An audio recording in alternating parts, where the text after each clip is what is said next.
Party people in the place to be. Live from 58 Dream Street, we're Jameson with Games. Happy Saturday afternoon, folks. Hope everyone's doing well out there. Oh, hey, Abra. What's up? Nothing. She pushed the door open and immediately left, just to bother me. Excuse me one sec. I'm just going to slide that closed. Hey, Abra.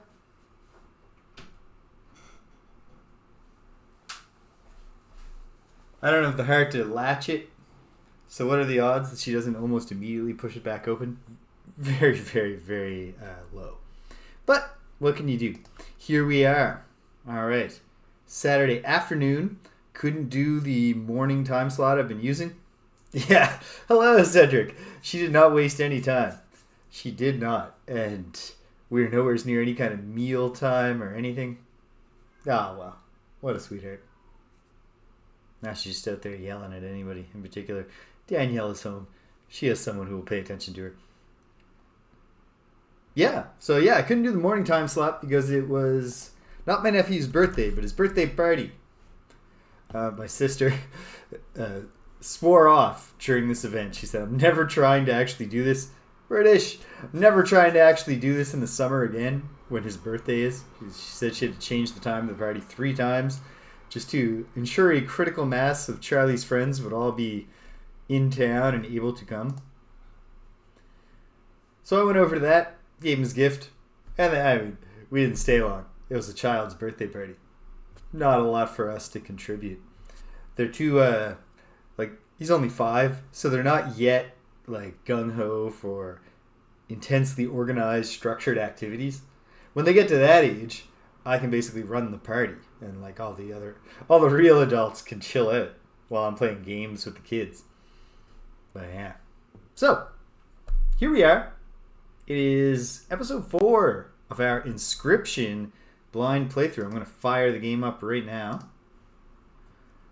And yeah, exciting things are afoot. Last time I not only had a winning run against my host, who I now know is named Leshy. So named because he is a Leshy. Ooh, gotta turn this down. Yeah, I tried getting Charlie his first board game when he was 4 for Christmas. But then Christmas Day was just wild and all sorts of stuff was going on. So I didn't get a chance to open it up and play it with him then. And then, his mother put it on a shelf. He's never seen it or thought about it since. So, maybe someday. I don't know. I gotta... For whatever... part of the problem here is that my parents live very close to my sister. So I'm never summoned for, she never needs to call me to babysit. So I never get time, just with these kids. She's probably... Also, my sister is real into,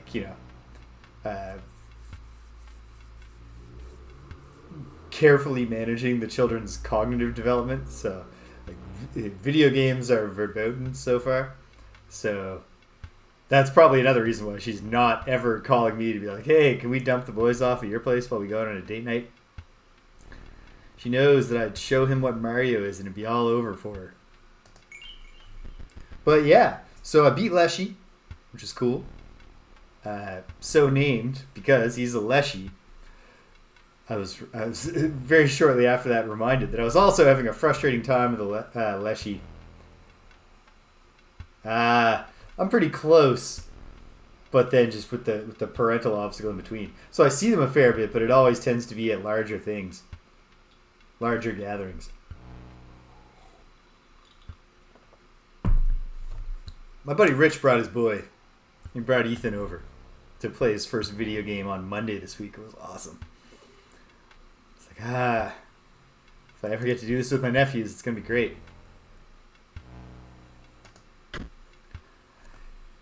So not only did I beat Leshy, but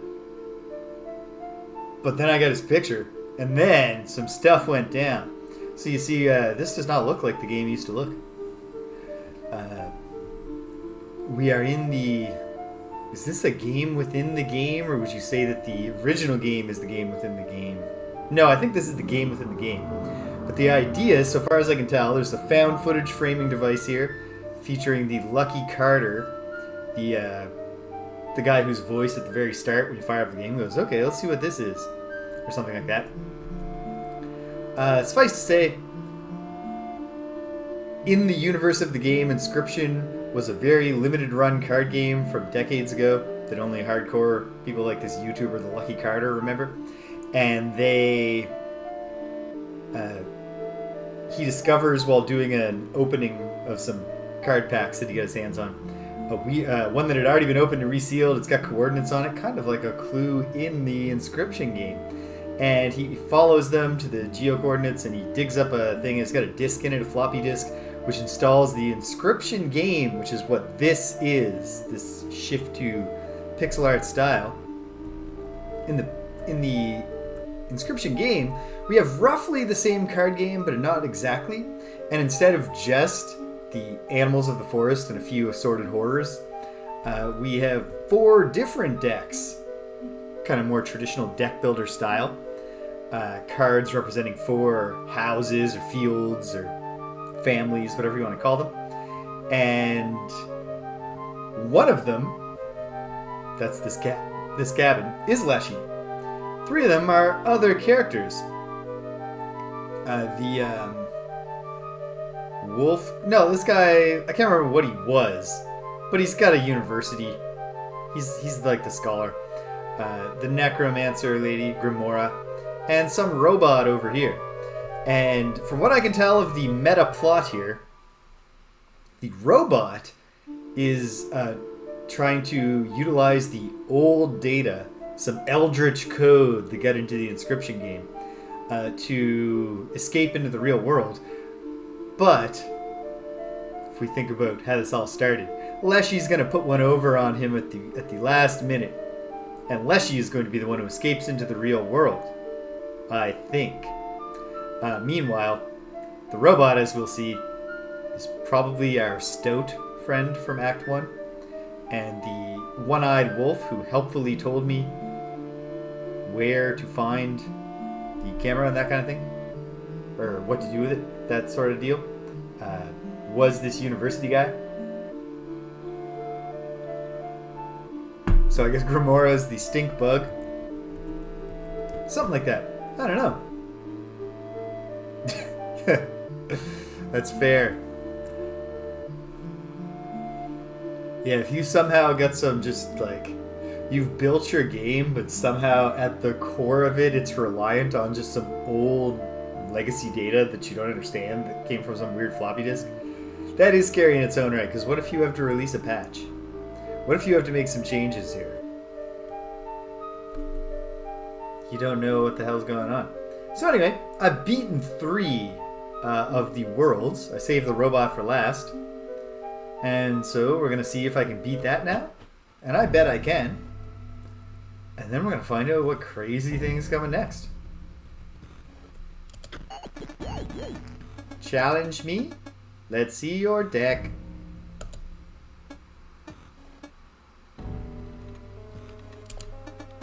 Weak cards. Total lack of synergy. This pile really doesn't stand a chance against me. Look, I'm trying to finish up my conduit control list here, but the bots they're sending down the line are trash. Get those workers to send me something good. Tell them to throw themselves on the line if necessary. And please, have a decent deck by the time you're done. What is my deck? I have no idea. I can't remember what I was doing. So I'll go to the alter deck screen for a moment.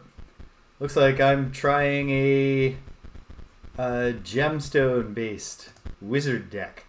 Cool. I mean, I'm just going to carry on with it. And lack of synergy. This is the purest form of synergy. It's just all from the same set. But okay. Well, we have the puzzle that we need to solve. Actually, I guess I should look and see if there's interactions to be had here. Oh, puzzles. Can I do 5 net damage to the top here? Let's take a look. Well, by default, 1 damage. Because, let's see, what's happening?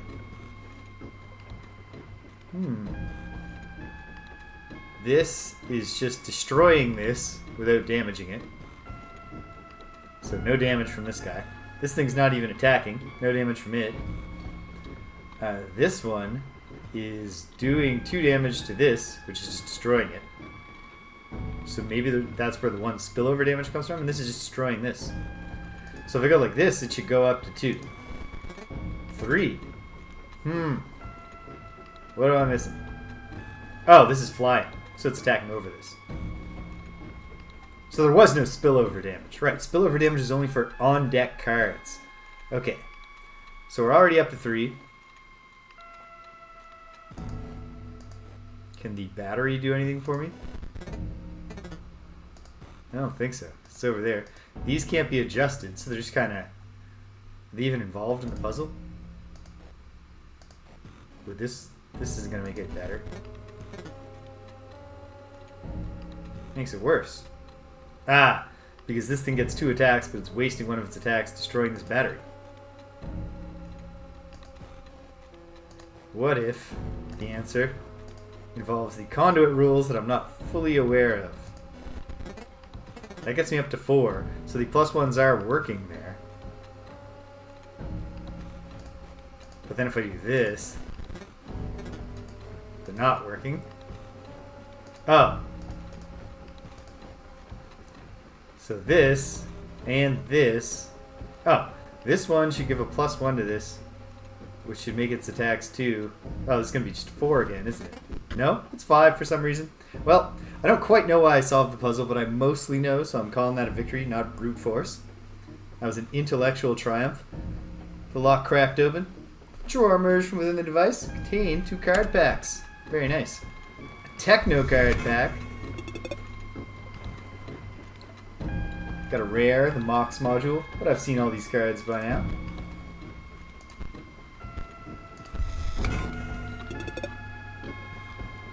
Three that are new to me. Insectodrone. Insectodrone is just a one-on-one flyer. Pretty simple stuff. Mrs. Bomb. When you play her, all the empty spaces get filled with Explodobots. Which I don't exactly know what those are. But one can imagine how they might be set up. Hey, and a card pack here. So if I want to do a Techno back card now, is this the Explode Bot? When it dies, it does 10 damage to the creature across from it and adjacent friendly creatures. So that Mrs. Bot is really just setting up total destruction. Because once any one of her 3 child Explodobots dies, supposing that she filled the whole row, it's going to blow up, which is going to kill the one next to it, or both of the ones next to it, depending on which one it is. And then they're going to blow up as well. Whole chain reaction. 49er. Cool. Okay. Good stuff. Good stuff. Let's go to the source of the conveyor belt. Alright. Wants me to achieve 1. This kind of seems like a puzzle that you cannot solve. Does it just solve like this? No.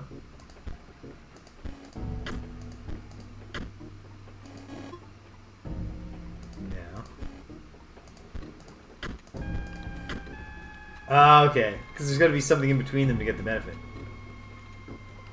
Haven't used the Techno cards much. But okay.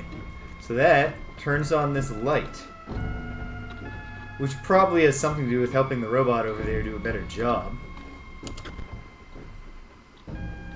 Alright, so now this needs to be 6.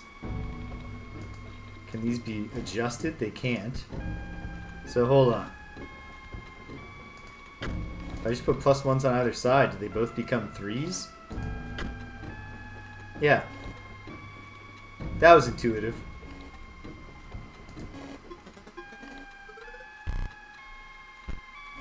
Jagged! Welcome.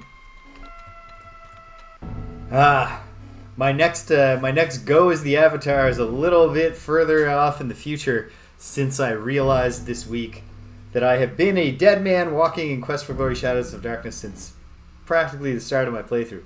So I got to start over, which isn't going to set me back that much, because ultimately I just got to go and do the things that I know how to do. But we'll see. Alright, I made it to the robot. What is it? What do you want? Can't you see that I'm I'm very busy here? What? PO3 isn't happy with my output, but I am merely the inspector. To put better bots on the line, I would need to... What? Just who are you to be carrying orders from PO3? PO3 would only trust someone with some semblance of card game skill. I am very busy, but I must know if you are qualified to give me orders. And so we'll play cards. Alright. The trend has been that there are 3 card battles prior to the boss fight in each of the areas. So I expect that to remain the case. Alright, so we got a null conduit coming forward. That won't be anything at first. Oh, no, actually there's a buff conduit too. I'm not sure if they need to be physically connected, like this spot needs to be occupied. And the leap bot is just a blocker, unless it gets in a conduit and gets buffed to +1. What do I have?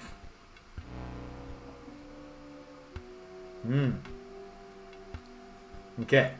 Well, I need the Sapphire Mox, which will then allow me to have a Force Mage. Cool. Put the Mox here, I guess. But perhaps most importantly, this will allow me to deploy some other cards, including playing this fella, the Force Mage, without him just immediately dying because I have no Moxes. The Magician gimmick is all about whether you have a Sapphire, an Emerald, and a Ruby, or whatever those are. Topaz? Yeah, probably a Topaz. Topaz and Emerald. Do you have the 3 things? Because cards might have that as their cost, or they might just die if you don't have anything. Ding. Wait, the hammer's not the ding. The bell is the ding. Ding. Did 1 damage. Indeed, the thing was buffed, but it's across from a Force Mage. Doesn't want to do anything. This guy is also going to come forward and get buffed. So let's prepare for that. I can't play the Mage Knight, so the Mage Pupil is actually just going to get immediately killed by the Leap Bot. That's not optimal. And yet, he's also just a little dumb little guy. I'll let him go in, get a shot off. Ding. Alright. So here now I've got 2 cards I can't play. So I'm kind of helpless. I'm going to be taking 1 damage. The buff conduit's going down, but then another buff conduit's coming in. So I won't be saving myself from any damage here. Of course, this guy's doing nothing. But I am going to take 1, just going to tilt it back towards parity. Ah, well. Ding.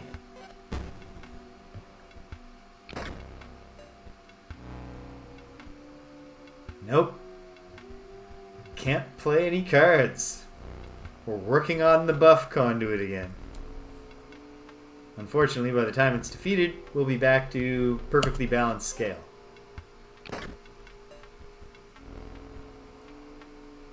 So this guy, what's the story with Bleen's Mox? Right. Gives me a blue gem and a green gem. Green gem, of course, would allow me to play the Gourmage, the Bone Eater, and I could drop the Bone Eater. How many bones do I have? Only 1. Can't even feed the Bone Eater yet. So, I suppose, for the moment, my play is to bide my time. It's anticlimactic, but I think I'll be stopping them from fighting. So I have time to think. Ding! Nice. Ah, and Master Bleen, who can be easily summoned if you have Bleen's Mox. Okay, but what am I going to do with Master Bleen here? I could put him out there just to sacrifice him, draw 3 cards, get the show on the road. However, I think it's probably a good time to... Well, if I put Bleen's Mox down, and then I smash the Force Mage, I'll get a second bone, drop the Gore Mage there, feed it the bones to give it some attack, start chipping through the defenses. I think that works. Sorry, Force Mage. Too peaceful. Oh, hey, and we don't need just a Sapphire Mox. It says it can't be sacrificed, but it can be smashed with a hammer? Yes. Good stuff. In that case, I can play the Gore Mage, as discussed, and Master Bleen, who I guess can chill here for a moment. And when the time comes... Oh, you know what? Why not? What better time than now? Sorry, Master Bleen. Great to see you. Master Bleen sacrifices itself. And I gain 3 cards. Man. So I saw Jerry Seinfeld live last night. It was a good show. I don't know what I was expecting. I was talking to someone else who was also at the show today, and he was like, I was surprised how good it was. And I was like, yeah, I was... At first I was also surprised. Like, wow, this is really, really, like, really good. And it's like, well, yeah, of course. Like, what would you expect? Like, unless an aging comedian, curdles into typical middle-aged person resentments, there's no reason to think that a skilled comedian wouldn't just keep getting better and better. Like, there's nothing about Jerry Seinfeld's observational humor that, it's just... There's no place for it in today's society, It's totally fine. Okay, this is all coming together. Gem Fiends out there. We're going to start smashing these dudes. Ding.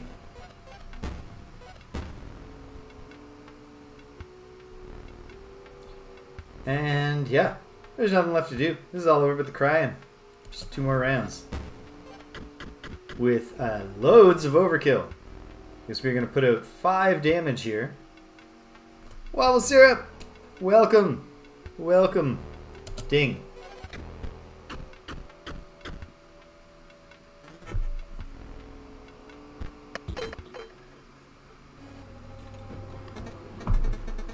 PO3, the final scribe. Oh dear, your message from PO3 must indeed be genuine. Terrible heuristic for determining whether I'm telling the truth. As I mentioned, I am a mere inspector, not an engineer, not a designer. I cannot send new bots down the line, but I can send myself. I am proud to have served PO3 faithfully. Well met, stranger. And he auto-decapitates. Another techno card pack. I guess for variety's sake, I'll do a techno deck to try to fight the boss with. But for now, I'm having fun with the gem deck. New to me, the energy conduit. If you complete a circuit with the energy conduit, your energy never depletes.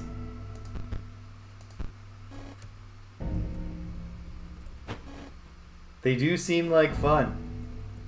I think they did a great job within the relatively confined scope of this second act of the game, of really like fleshing out. We have 4 pretty distinctive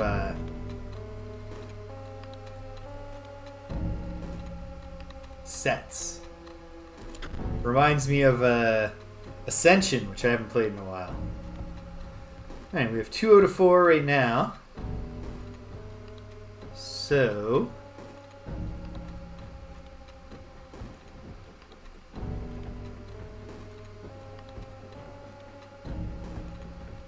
if I put a +1 here and a +1 here and the -1 here,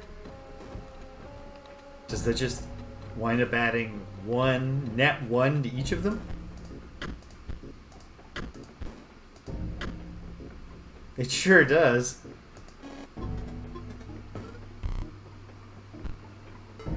Very nice. Okay. We're at 4. Oh no. A symbol. Okay. So it's at 4 out of 5. We want it to be 5 out of 5.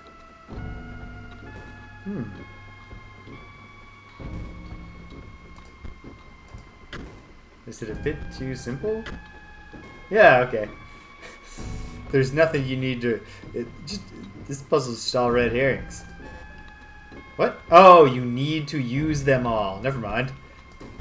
There's no capacity for red herrings. Okay. Well, in that case... I mean, is there just anything I could do? Nope. Okay.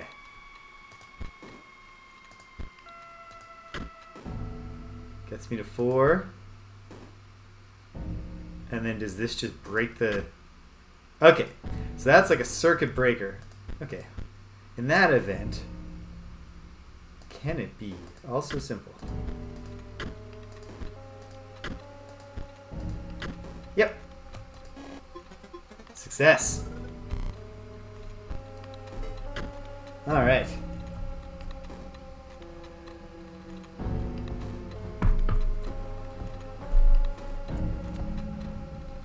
Hello, sir. Something. Ah! What was that? I am the melter. They send me raw materials and well, you can see how it works. Not another word out of you. He's got some kind of like robot, tick thing going on where he's shouting something, but it goes by so quickly. Oh, man. I remember the VR Troopers existed. Can I remember a single thing about it? No. I don't think so. I think if I try to think about it or picture it, I'm just picturing Reboot, which is a totally different thing. Not another word out of you. We must have a card battle. Well, perhaps I will Wikipedia that later now that you never need to wonder about anything anymore. If there's something you're not certain of in your mind, just finish it up. Okay, just go find it. Alright, so here's the trick. The factory conduit, when a circuit completes, fills the intervening spaces with leap bots, and then there's a buff conduit here, which means these two will step forward, complete the circuit, create 2 leap bots, who will then get 1 attack each. Don't love that. I think the factory conduit is also going to get an attack here. So, I think I want to worry about the buff conduit first. I think. So, and I want to make sure this Mox doesn't get destroyed because the Gem Fiend would just die. So, I want to put the Mox where a Leap Bot will attack over it, or am I misremembering? No, Leap Bots are defensive. This Mox is getting smashed almost no matter what. Well, there's no going back now. Ding.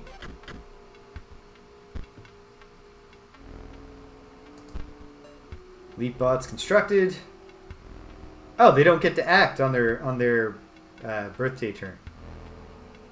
Well, there. That solves my problem, which is great because I got nothing that I can work with. Ding. Now what's coming? Factory conduit. There aren't any empty spaces. So, what's your plan, dude? Ding.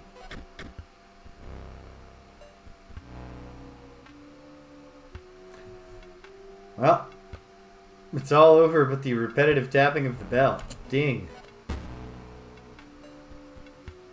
And now this buff conduit would create problems for me, except that it's over. And I'm even going to get 1 overkill, 1 foil out of this deal. Can I get more than 1 foil?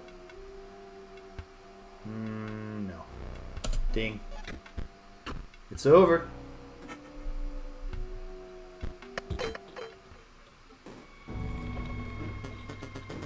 Help me! Excellent battle. Now, with that aside, what did you come to tell me?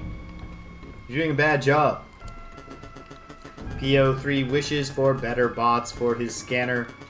That is difficult. You see, I melt the metal, but I cannot reprogram the stamping machine. There is a way to send at least one new bot down the line. Nah! Yes! For PO3. When you say collect all the cards, you mean just like...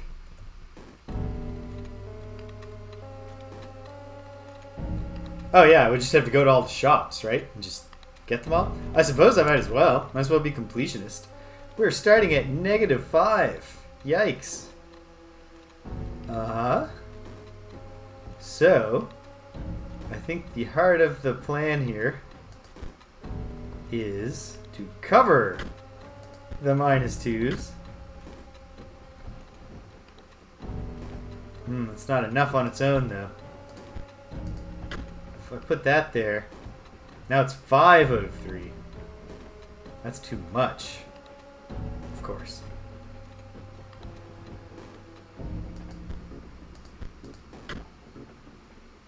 One out of 3, 3 out of 3, except I haven't put them all in.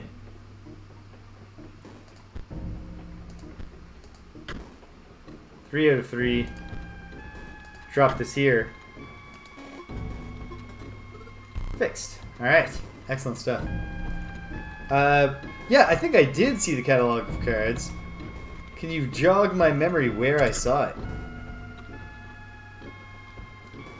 0 out of 5. Okay. Well.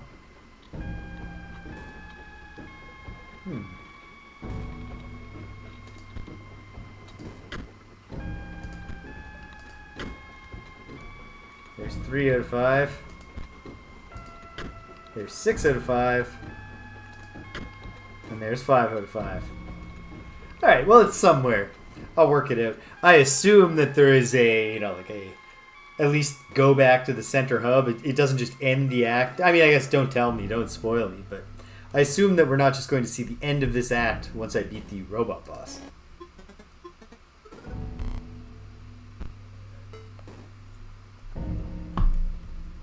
Well, we can drop down a hole, I guess. Oh, sweet. There's like a gravity-resistant magic light. That's helpful.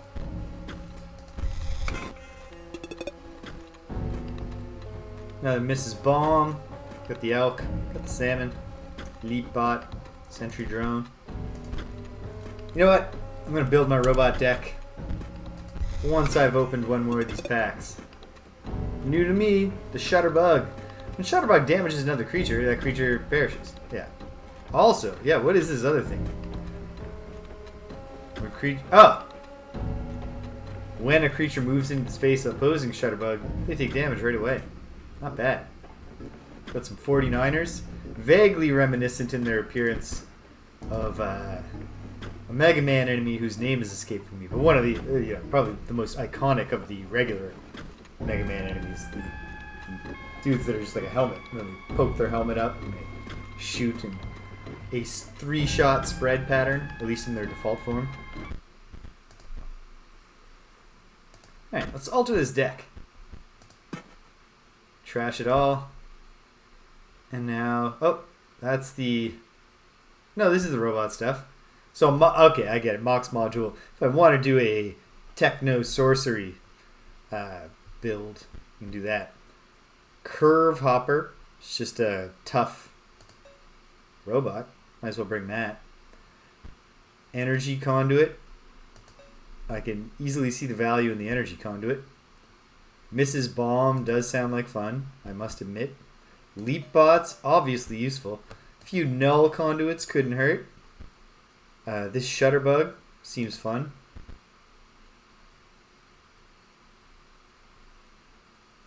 Right, yeah.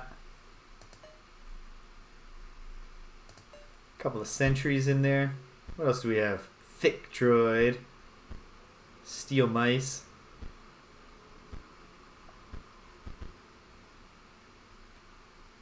Won't be doing any sacrificing since this is not a hybrid deck.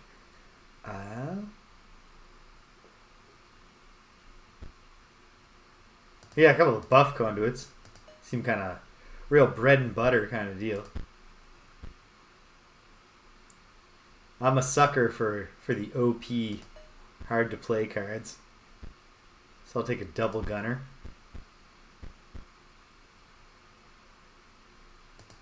Insectodrone, not a bad card to have. Explode bot. Fun, but no thanks. Automaton, just something simple. Thick droid, hell yeah, buddy.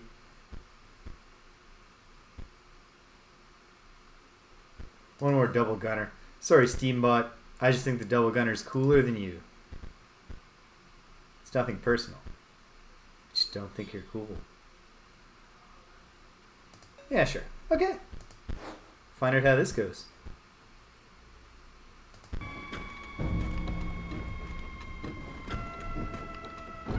Okay, so how do I achieve an interaction with anything here?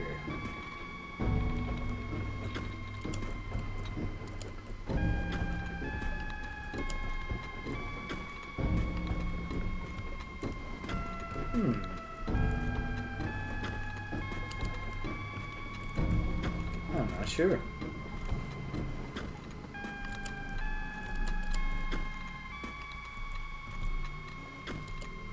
Ah, there.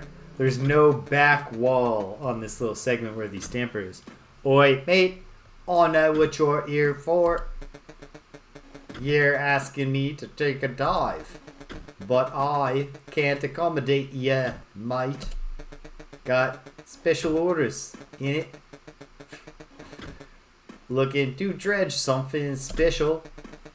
We can do, maybe even give you something if you win. But I can't be taking a dive. BO3 will understand. He's a factory worker, you see, so he's got a British accent. I can play a leap bot against nothing. I think I will bide my time. Ding.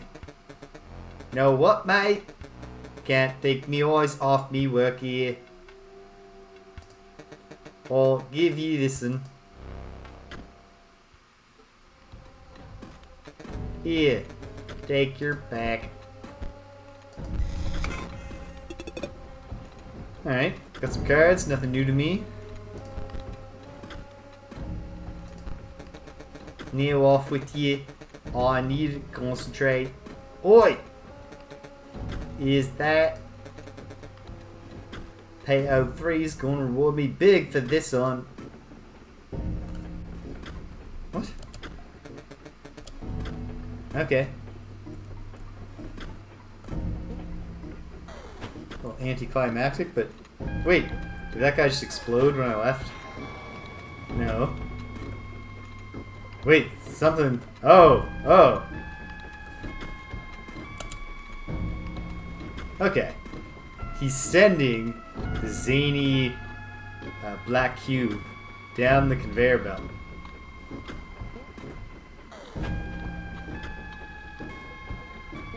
Whoops, not what I meant to do. But it's making its way along. So presumably soon we'll see it up here. I'm gonna watch it go through the process.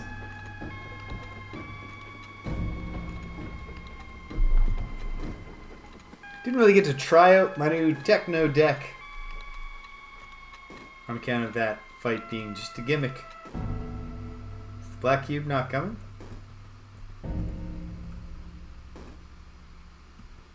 Is it some deal where it's going to be right where I last saw it? Nope. It's gone. Well, hopefully that means that it just... oh no, there it goes. Just weird timing. What happens to the freaky obsidian cube when it goes through the melter machine? What was the point of the melter robot? melter machine was always just capable of handling this. Well, we can confirm that melting the obsidian cube does not reduce its ability to flicker weirdly.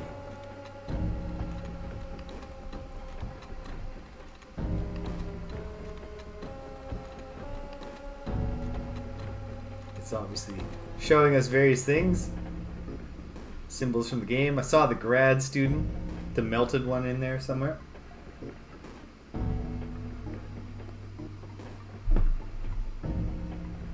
On it goes.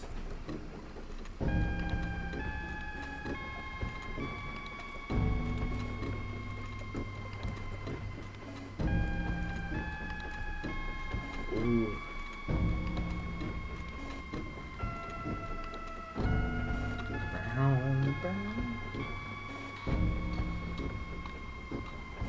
This music. Oh, awesome. Awesome. I don't know. Hey, even better. Nothing wrong with that. If I'm able to, that's the kind of game I would love to play co-op. But it's like, is Danielle gonna be down for that kind of commitment? Probably not. Does Greg have that much more time in his life for doing things with me? Quite possibly not. I don't know though. I'll probably get it when it's on PS5 at any rate. I don't have a hard time believing that. Totally missed this puzzle the last time around. Oh, wait, hold on. The cube's progressing on. When it gets scanned, he didn't even look up. He doesn't care. I mean, he'll probably care when I talk to him. Okay. 0-5. So this thing is doing like the force mage kind of thing, stopping this thing from attacking. I think if this is a killer. Wow. I have very high hopes for this game.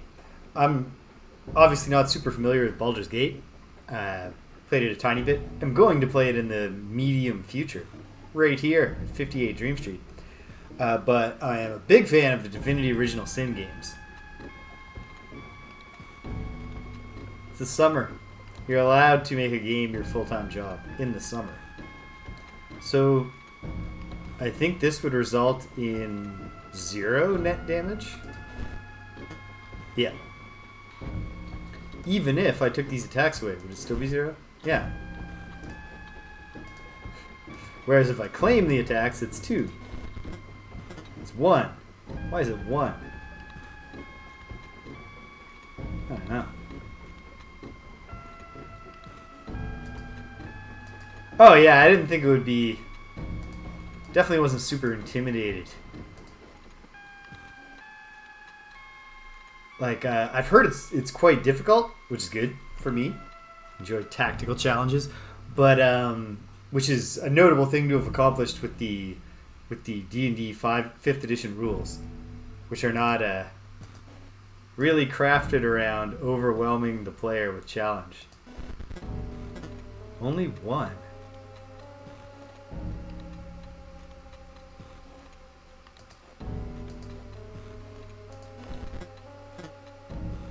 A little bit baffled by that. Okay, so this guy's not getting his hit across, even though the fly blocker is up there.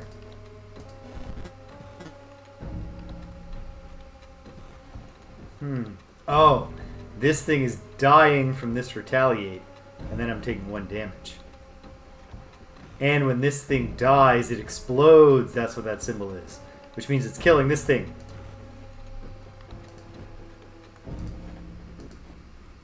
So now I should be up to 3. Okay.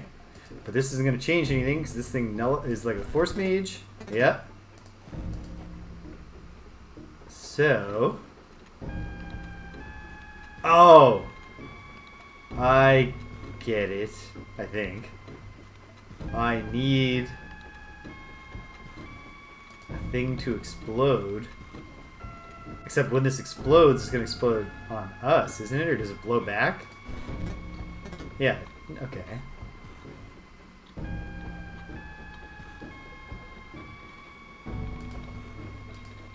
Is there a way? I mean, yes. Obviously, there's a way to solve the puzzle. Is there a way to blow the thing up onto him?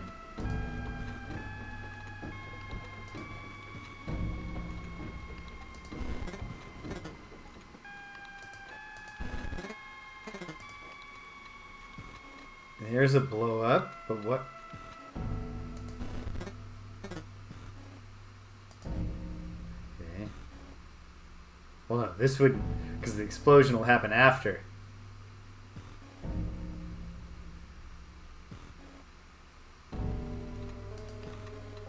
I didn't pull the blocker next to the exploding thing. Oh.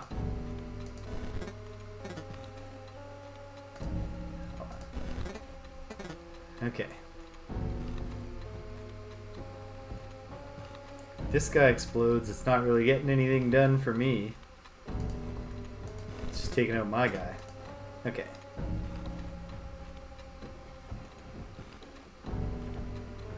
Oh! Boom. Take this out. Now I get my 3. That's total 5. We're done here. Okay. 2 card packs. Do I get some news? No, not yet. We got 2 cards, 2 card packs. Alright. Oh, okay. So, what did you think of the freaky cube? Pretty cool. The bots haven't gotten much better, but you battled all my workers, and you actually won. Well, by default in one case, but yes. Give me that deck again.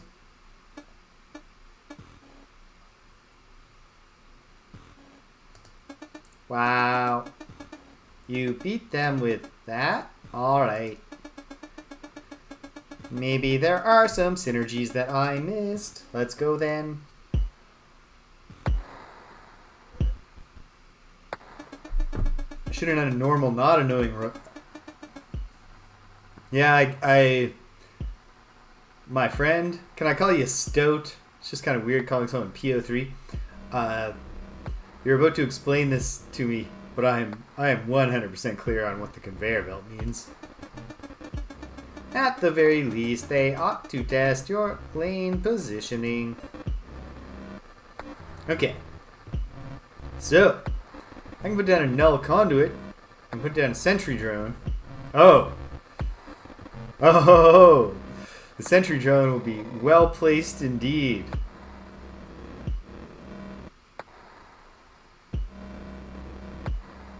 Right, of course. Right. I'll just call you Poe, buddy. Alright. So if I put my sentry drone here, he's going to get to shift along doing damage. That's fun. Go for it, buddy. Ding.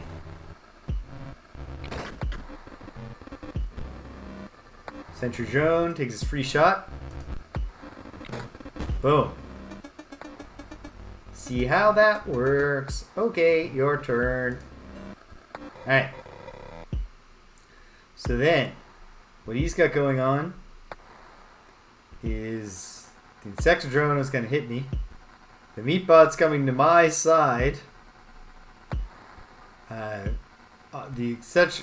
Oh, well they'll cross over. They'll never actually be opposite each other. But if I drop my sentry drone here, then I'll get the insect drone with it. Then the explode bot obviously is going to be the end of one of the drones. We're working on getting curve hopper. I need 3 power to make a circuit, so I think for now this is the move. Ding. Alright, we're in perilous position, but we will not give up hope. Sentry drone, we hardly knew ye. Okay. Now, I need a scheme. Because this guy's going to come in. And he would finish me right off. If I'm not able to stop him. I can't make a circuit yet. Frustrating. I guess actually I don't need the meat bot at all. I can make a circuit around it. Yeah, sure. Thanks for coming, Meatbot. Alright, I'll put a buff conduit here and a null conduit here. And then, what's going to happen? I'll do 1 damage, he'll do 2, and I'm finished. Well, that's not great. What if I put the null conduit here to take the shot and die? Am I understanding all this correctly? Let's find it together. Ding.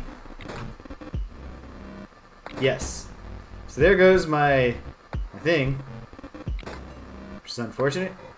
The melter drone is all set up to obliterate the buff conduit.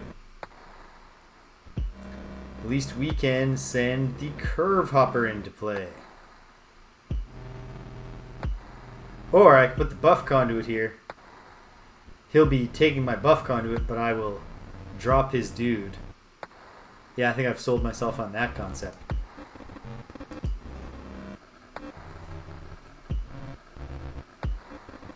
Ding. Also, the sentry drone will at least get a hit off, so he's not enjoying all the fruits of my buffer. And the sentry drone gets a free shot on what's inside the melter. That's fun. Oh, he didn't get a free shot on his own former friend. That's frustrating. But, okay, the energy conduit has its charms, except, of course, that I won't get to keep it.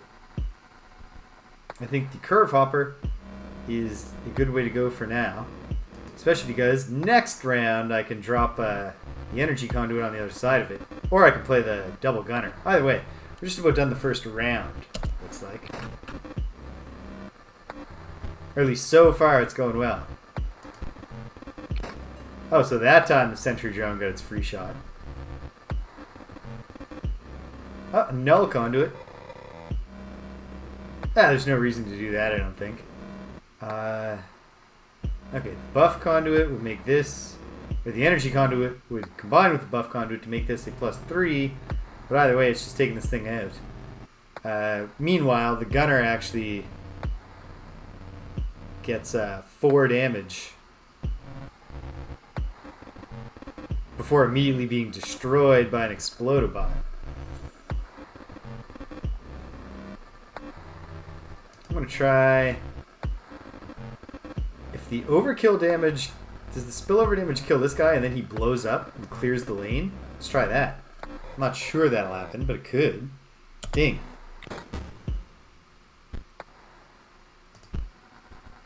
No explodo. So that's frustrating, but... Now I can drop the double gunner in.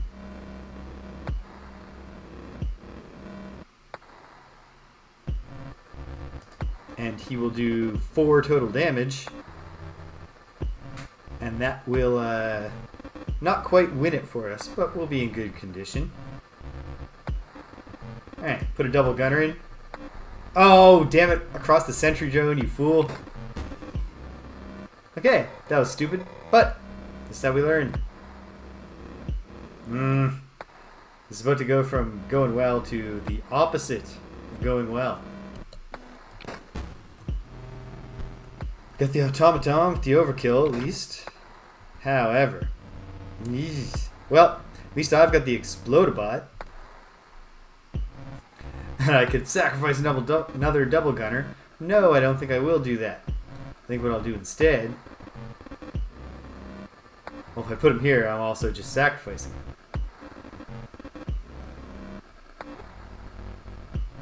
I guess I will have the null conduit absorb this hit. Keep me alive. I don't know. This is not going great, because I'm getting lower on cards.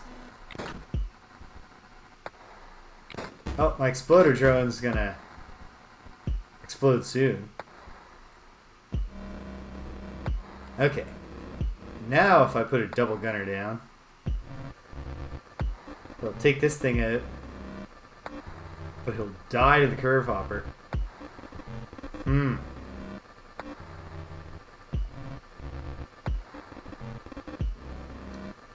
Shutterbug can start getting kills for us. In fact, couldn't hurt to take out that lousy runner. I don't know. This might take a second go. Ding. Good job, Shutterbug, with the touch of death. But, of course, the Shutterbug is destroyed when I destroy the Explodobot. 1 damage to me. But, okay, now we at least have something we can work with. This double gunner placed here will do 2 net damage while also clearing it out. Setting itself up to do 4 net damage next time. Which is almost the whole show.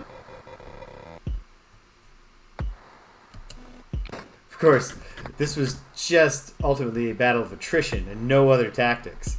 I just waited him out until he stopped trying.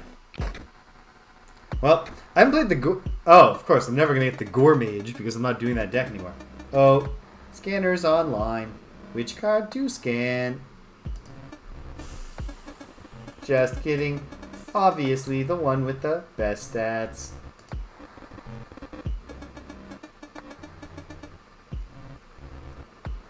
The stat line could be better. Alright. Good. I instantly take out one of his double gunners. Oh, but he fills the whole thing.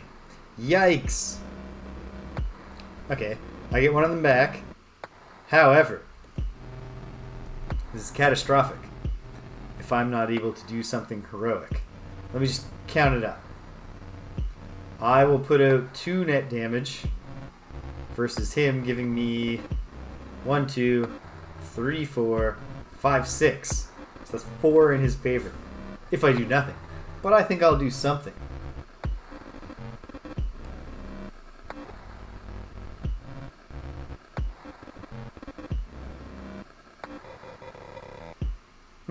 Well, I can drop the thick droid.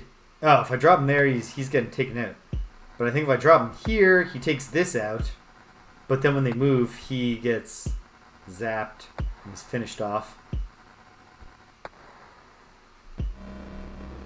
Maybe the answer is just destruction. Just to smash my robots, put out Mrs. Drone, let the Explodobots take care of everything. What the heck?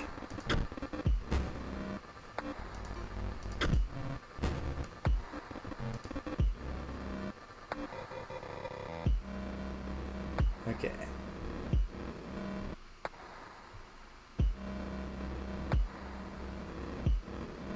I'll put her here. Ah, it doesn't matter. She's dead. Oh, all over the place. Wow. Okay. Well, let's find out what happens. And here's the end of everyone.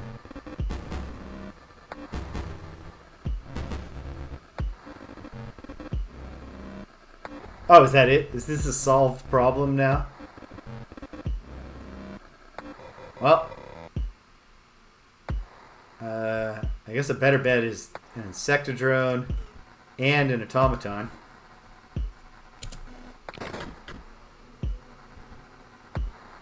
And yeah, he's not playing any cards anymore. This is over. Oh, whoops, I just denied myself overkill damage. Yeah, Mrs. Bomb is a very effective contributor to the cause here. Alright. Just for the sake of getting a little bit of overkill, I will take out my furthest along one. Get 2 more. And then we can play the Energy Conduit to get 2 overkill damage. One more foil. We get 21 foils. Nice luck you had. I guess playing a perfect game is no match for good RNG. Oh, shut up, you wiener. Making excuses. He's pulling the old game cheats. In all but name. I guess you won. Your ambition is to become the scribe of the dead. That naive spinster. You ought to reconsider. Techno card pack. Nothing new. Techno card pack. Nothing new. Odds seem pretty good that I'm making progress towards, I assume over here is primarily just the, yeah, okay. So, I must relocate the card catalog, which feels like it would be in the university, but I guess we'll find out.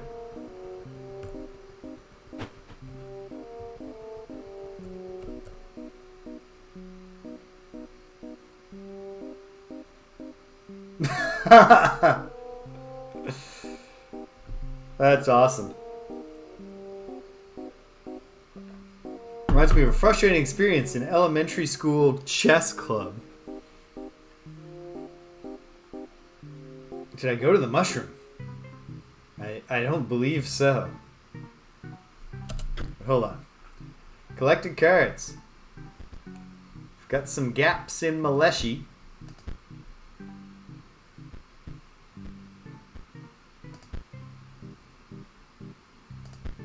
Gaps in my bone. Well, I've got gaps in everything. Wow. There's a lot of cards that I haven't seen. Given how many packs I got at the end there, and how few of them turned out to be they have anything new in them. I was not expecting. Oh, yeah, there's a little mushroom house there. I didn't even see that. Definitely gonna have to pop over that way. However, you wish to trade? I was hoping you just have something new to me. It's like rolling the dice on a pack. You know what, pal? I'll be back. Seems unlikely that any of them in their revealeds are gonna have any of the anything new to me. Pardon me. Oh my goodness. However, wouldn't it be great if they did? So let's check. Before we start buying packs and just putting it in the hands of luck. Fate. Nope.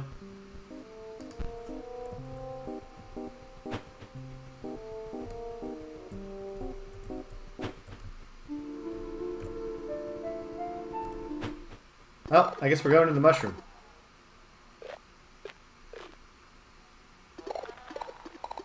Yeah. Well, I'm going to check them all just in case. Probably not going to work out. And then we'll just start doing packs. See what happens. Then I guess I got to beat up the training dummy a lot. Uh-oh. You have found this here. This is good? Alright, the mushroom guys. This is good. We require duplicates. Do you see the diagram? 2 of that. Thank you? Oh! You have the cards? Sacrifice 2 gravediggers?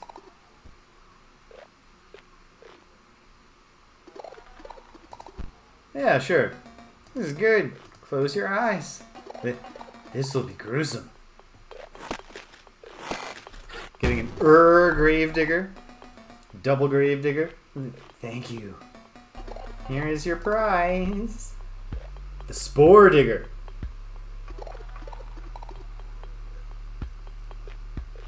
Spore digger. This is the double gravedigger.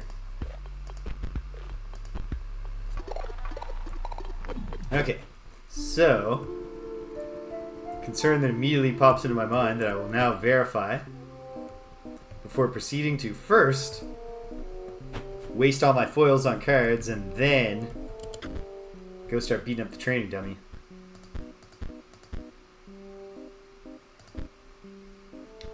Yeah, okay.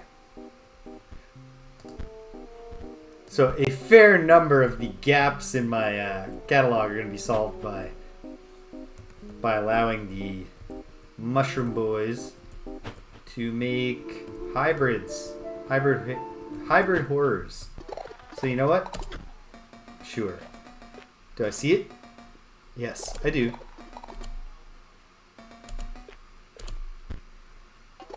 Bye-bye, field mice. Now we're just going to have a big ball of mice all sewn together. Obviously a vastly superior product to just having mice. Only kind of. Would you like to see what we've done? I don't know, man. I don't know that that's how I feel, but sure. Oh, you fellas. Very upsetting. Upsetting guys to be around. Yep, I see the diagram. Of course I have the cards. Do you know how many packs I've been opening? I have no desire to watch this. Actually, the robot one probably wouldn't be that disturbing. I can't believe this research has brought us one step closer to understand. Shh! We must not speak of that. One step closer to understanding what? The process of cutting two things in half and then sewing the different halves together?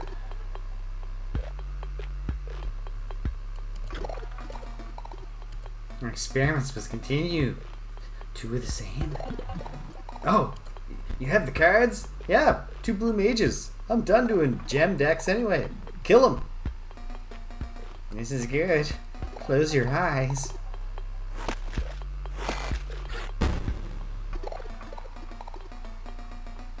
You know, I think if I was actually in this situation and they're like, close your eyes, I'd be like, I'll just wait outside. I don't want to close my eyes for a single minute in your presence. Yes. I do believe we have found a clue with this one. For the the code, yes. We best not speak more of it. For the king? Oh, for the king 2 is coming sometime in the future. Hey, there's a, Oh, for the key, not for the king. Found a strange flickering key. Its use cannot yet be understood. And then we're back to Gravedigger. Probably that's all the hybrids, but who knows? Take another look at the catalog just 'cause it feels good. And then I think I'll start spending... I mean, I'm aspiring to be the new bone person. Okay, how many gaps? 1, 2, 3, 4, 5, 6, 7 gaps in the Leshy deck. 1, 2, 3, 4, 5 in the Grimoire deck. 1, 2, 3, 4, 5 in the Magnificus deck. No, in the PO3 deck, the Poe deck. And then 1, 2, 3, 4, 5, 6 in the Magnificus deck. That's not so bad.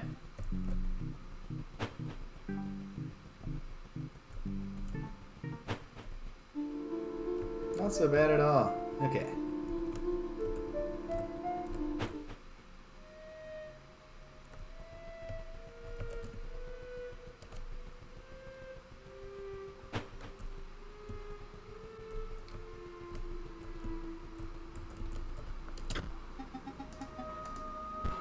I do wish to trade, thank you. Well, I mean, packs cost 5. So I'm going to roll a die on with my extra 1. What if this replaces with something I don't have? No. Okay, give me a pack.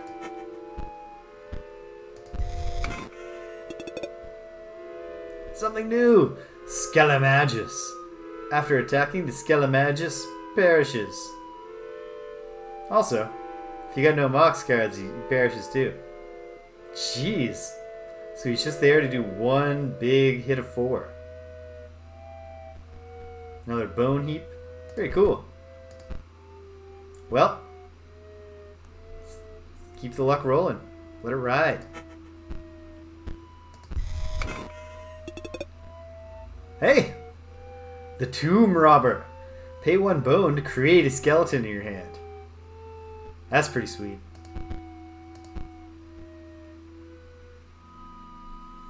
Carry on.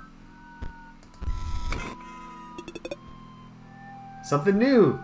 Not from the Grimoire deck, or set, but still. I mean, every new one is one closer to completing the deck. Completing the entire collection. Pay 1 energy to set the power of the Gamblo bot randomly between 1 and 6. Oh, that's fun. That's a fun gimmick. That would give Poe a fair complaint about the random number generator. Unlike when he was actually complaining about it. And all that actually happened was I beat him because I'm smarter than him. Nothing new. Well, let's go beat on that that training dummy as hard as we can. Am I going to figure out an infinite damage loop and acquire infinite foil?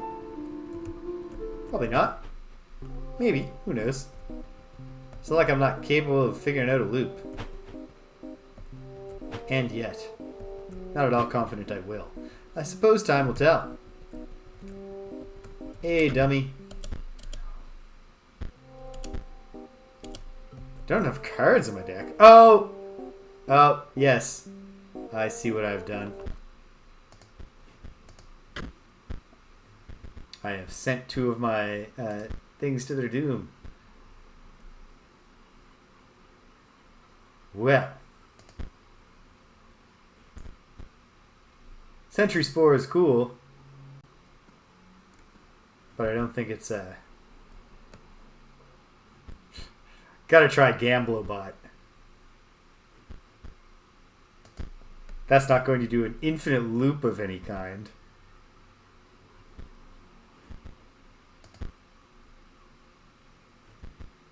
And I suppose another buff conduit couldn't hurt. Okay.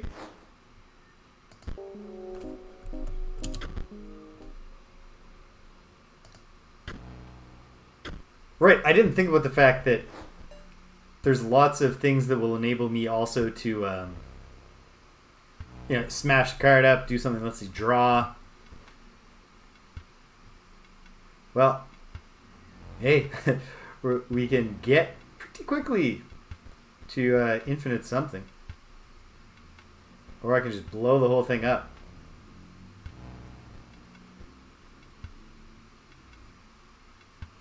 At any rate. Ding.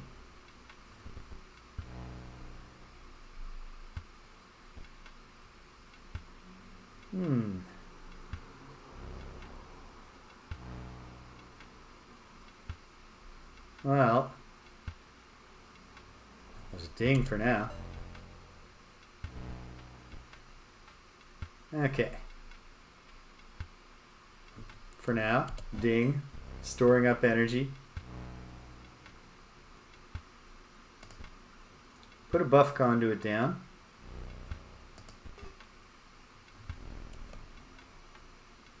Ding.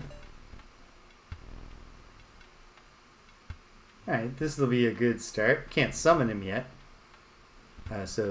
Well. Do you get the benefit of the energy conduit even as you play it for the first time? You sure do. Nice. Well, in that case, how about... How about nothing happens just yet? Ding. See what we draw. Curve Hopper, doing 2. Alright. I think I'll start by putting my double gunner here so that I don't just win right away off his strength. No, wait. If I put him there, I'm doing out net 4 and I'm just ending this. If I put him here and I put something here that kills this, I'll do a little bit more. Okay. Well, it's a little anticlimactic.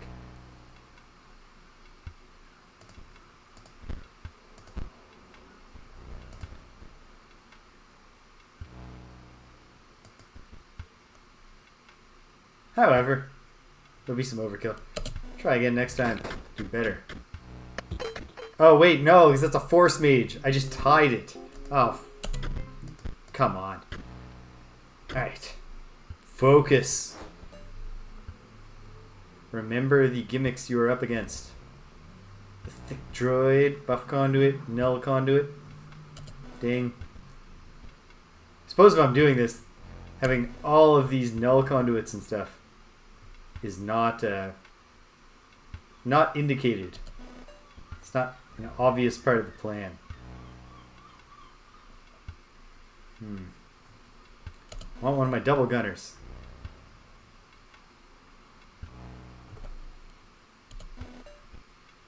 No luck. Okay.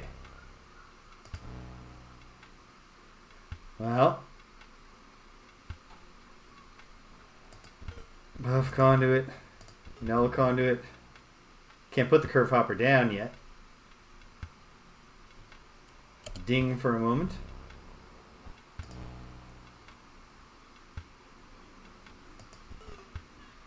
Ah, so there's no hand size limit. Probably should have realized that, but okay. I am not going to let this guy end things for me. And now...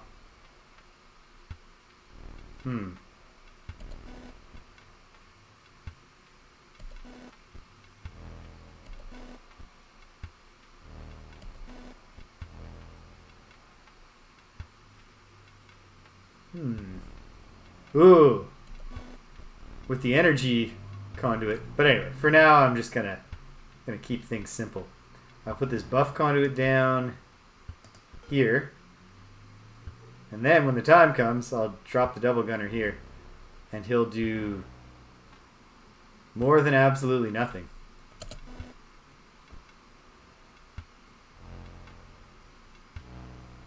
Or you know what? I have the energy conduit.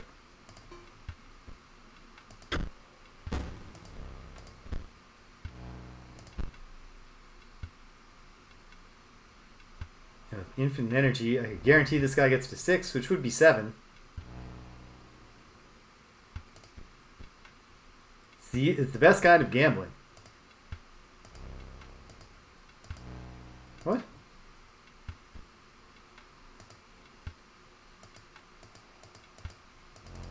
What the hell, Gamblobot? You're ruining everything. You're fired. Well, boring and not that impactful, but we're getting some foils. And 3. Okay, next time.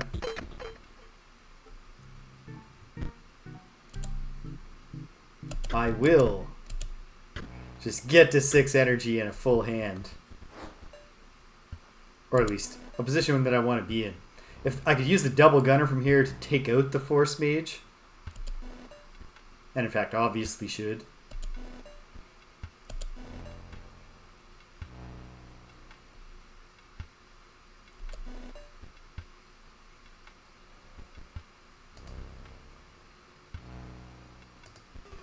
Just do that for now.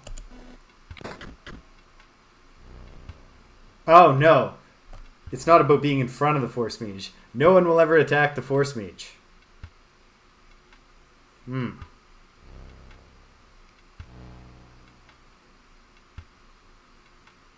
Okay, well, double gunner. I should have put a double gunner here because he won't be stopped by the Force Mage. Okay. Wait, have I done this too soon?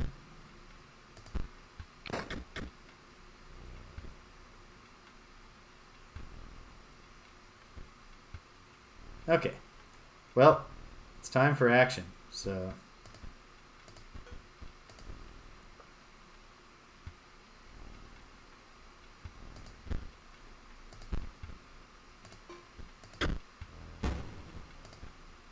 Buff conduit down. And then Gamblotron. Or, yeah, you know what? I might as well gamble on it. Oh, I'm allowed to press his button this time. Nice. 7. There we go. This will be a healthy gain of foils. 6, 13, 14 foils. Or 13. Nice. Well, this will take some time.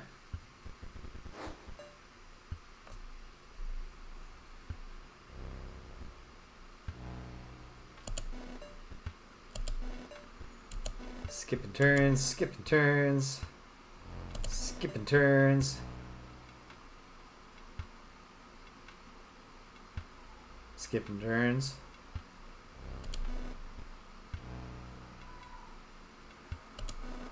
Skipping. Hold on, I'm curious about something.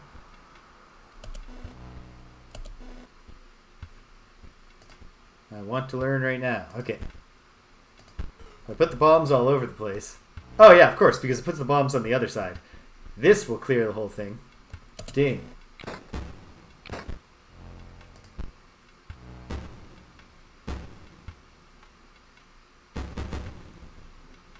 Oh, not quite. But then I can find out the thing I was curious about. I suppose I'll do that after. Ding once more.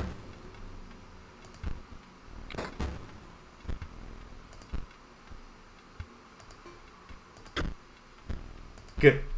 It does explode, as a bomb should. If you strike a volatile bomb with a hammer, it should explode. Now, the world is my oyster. I'm going to put a buff conduit down.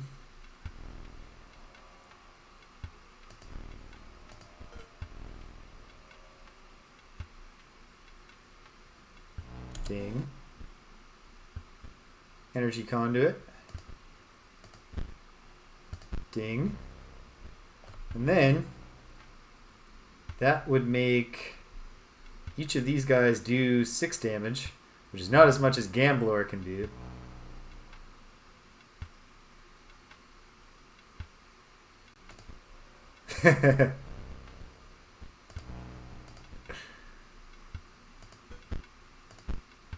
Boom. Is it really gambling when you can't lose? Yes. It's the smartest kind of gambling. Okay. Well, what do we got? 6, 13. Oh no! I hadn't done any advanced damage on him. Idiot! Oh well. Eventually, I will learn what the hell I'm doing. What? We're at 25 foils. Feel like 50 is a good time to get back down to things. So, alright. We just ding till Mama Bomb comes, Mrs. Bomb.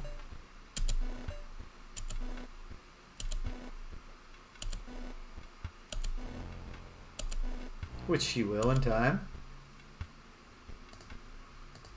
Drop her.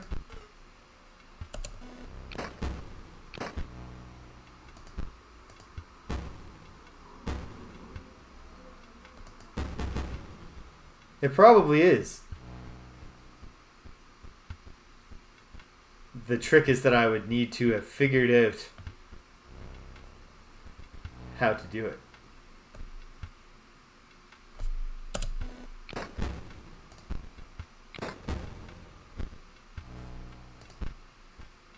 Alright. Well, let's let these guys put some work in.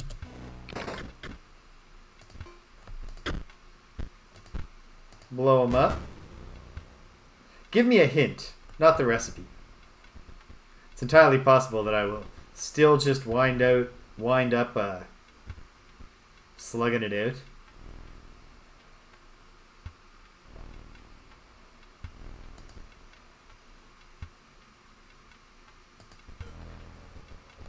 I suppose actually if I just...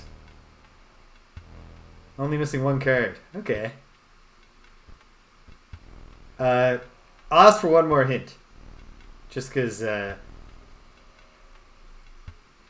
a pretty late night last night with the Jerry Seinfeld show. The one other hint I would ask for is, am I only missing 1 card that I have in my current deck, or am I only missing 1 card? It's not... okay. Alright.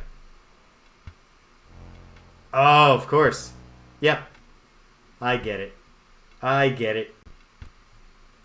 I was going to say, the thing that I could do that would probably actually help me figure this out is if I went and just looked at the descriptions of the cards until I saw what it was instead of trying to remember them all. Energy Conduit keeps me charged.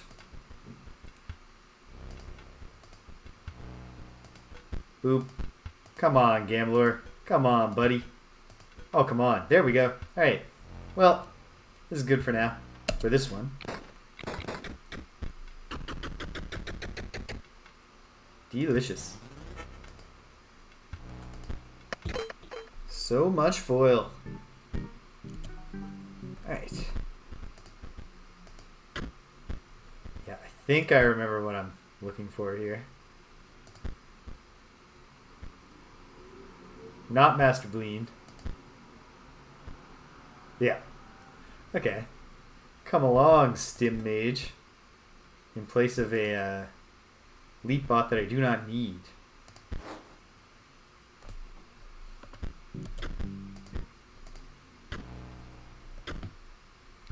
Alright. Start dinging that bell. Oh, right. Wouldn't I just. Okay, fine. Once more with the high gain strategy.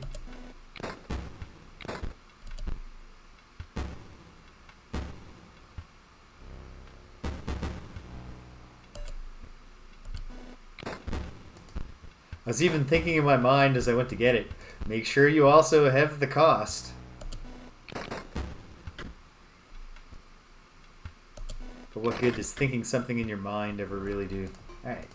Boom. Gotta write these things down on post-it notes, stick them all over my giant monitor here. Okay. Ding. How are we doing, team? Oh yeah, we got it. Ding.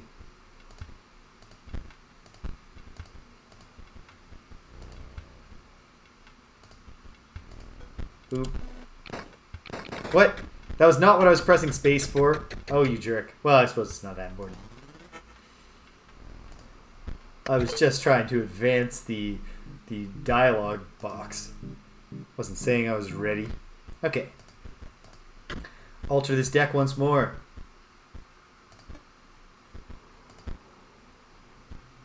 Come along, Emerald Mox.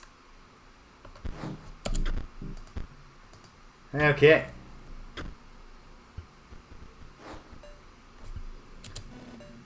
Get the ding in. Let the dings begin. Okay. Boop, boop, boop. Come on, Mrs. Bomb.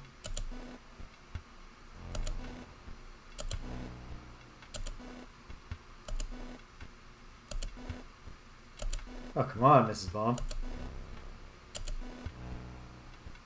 Alright. Trying to hide from me.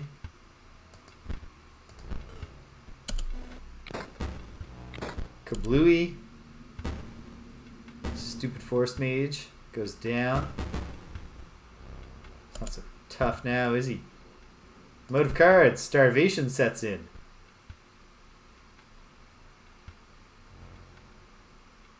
Oh, come on.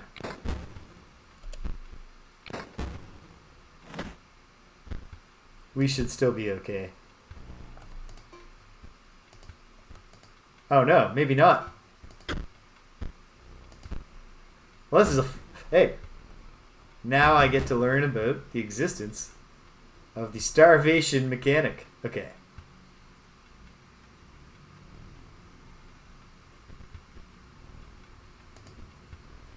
Null Conduit. Energy Conduit.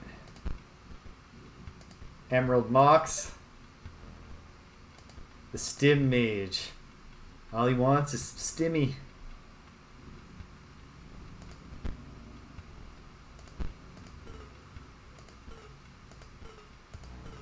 Hardly seems sporting. Indeed. I think you're picking up a delay, WaffleSyrup. Or you typed that message and then just forgot to hit enter.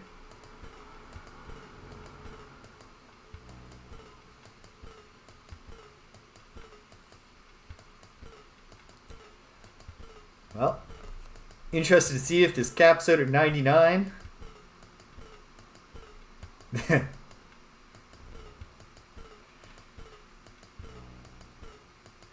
Is Arrested Development back anywhere yet? All this talk of stimmies making me think of Arrested Development Season 4. To my mind, a very underrated season of television. Not that I don't understand some of the critiques.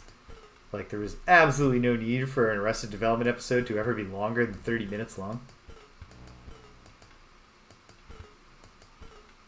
Okay. So it's not just going to give me an infinity sign eventually. This is just literally an infinite loop. I can click this forever. Well, I'll do it for a while.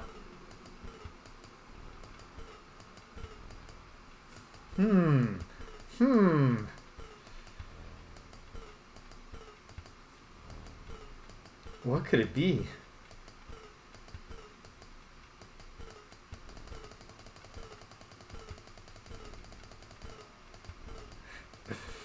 Very frustrating that you cannot speed this process up. Do I care enough about the achievement to press this thing 555 more times?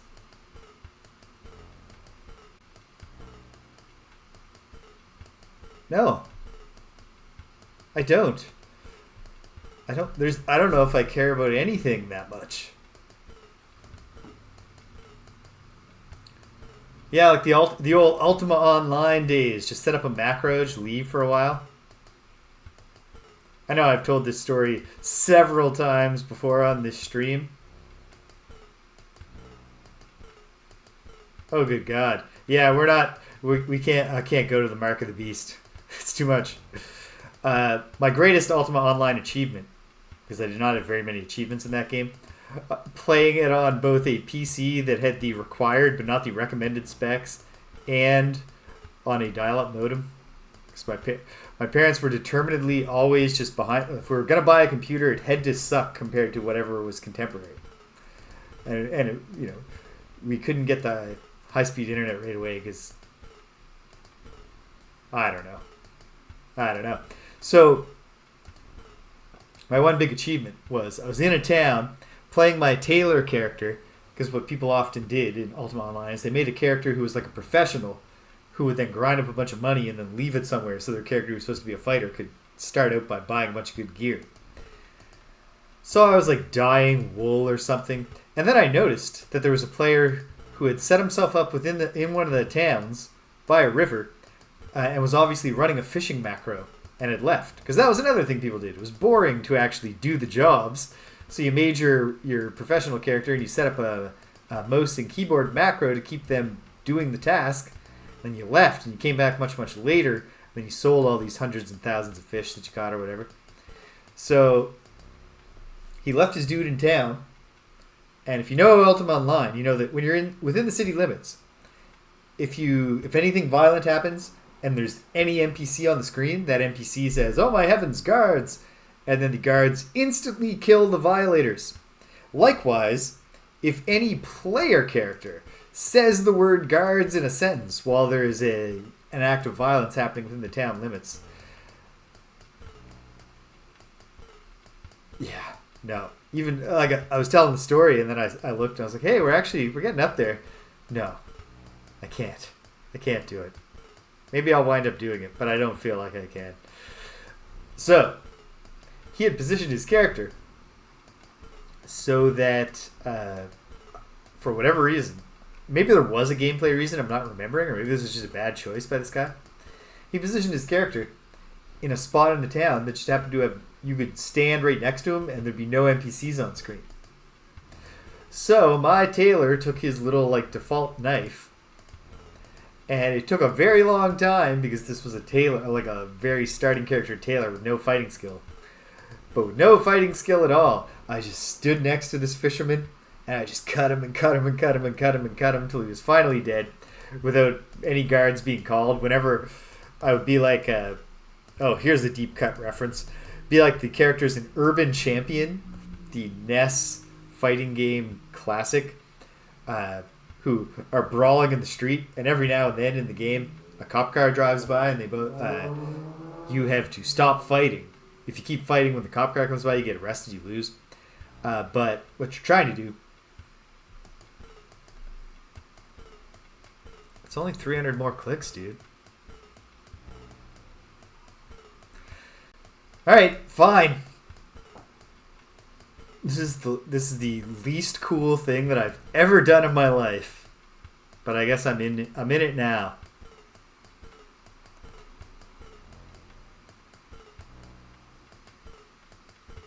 Oh God. Imagine the horror if I were to overclick.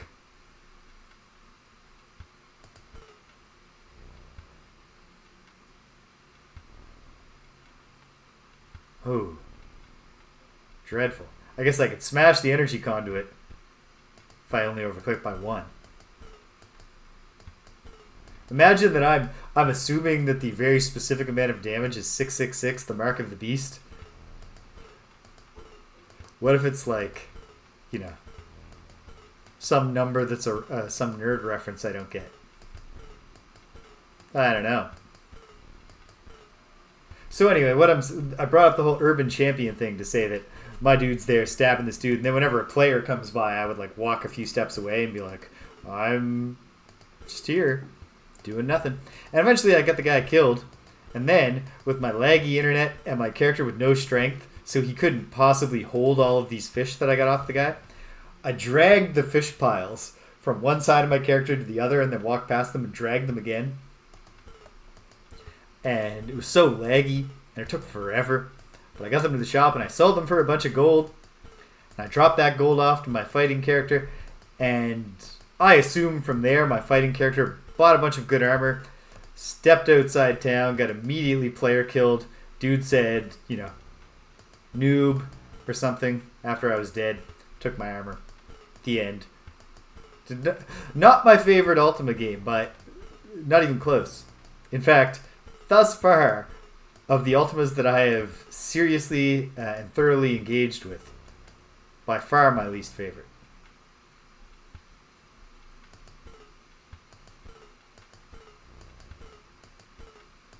The achievement is, well, what WaffleSyrup said was there's an achievement for doing a very specific amount of damage. And so my assumption is the specific amount is 666. Maybe it's not, which would make this, I guess it would still just be the least cool thing I have ever done.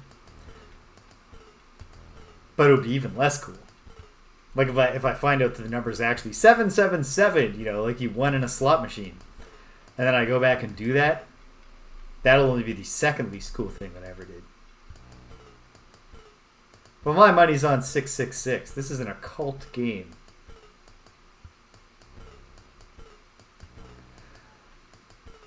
Oh my word.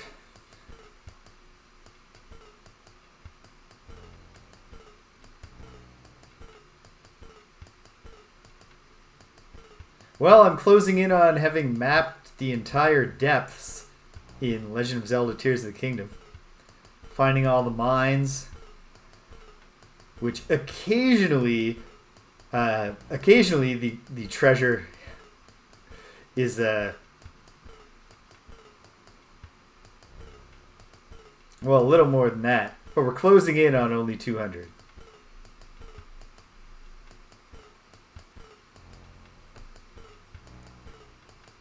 Oh, man. So, occasionally when you find the mines in the depths, they have the cool treasure, which is, there's an armor set for Link, for every Link, basically.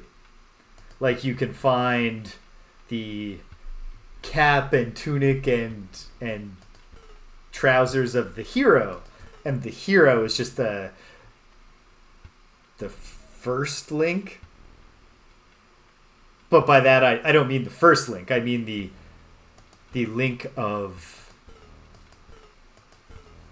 the first Legend of Zelda game, which, from what I understand, is actually prior to Breath of the Wild, was the furthest along one in the timeline, but also exists specifically in the timeline, in the branch path created in the world where the hero of time and Ocarina of Time does not stop Ganon, and it's down that path. Okay, so yeah, so you can get the set of the hero, the set of the wind, which of course is Toon Link from the Wind Waker, or Toon Link-esque. It's not going to turn Breath of the Wild or Tears of the Kingdom Link into Toon Link, and then we're getting there. Then there's also, well, there's all of them. So what are the other ones? How many links are there in total? There's Link the Hero from Zelda 1 and Zelda 2. You know what?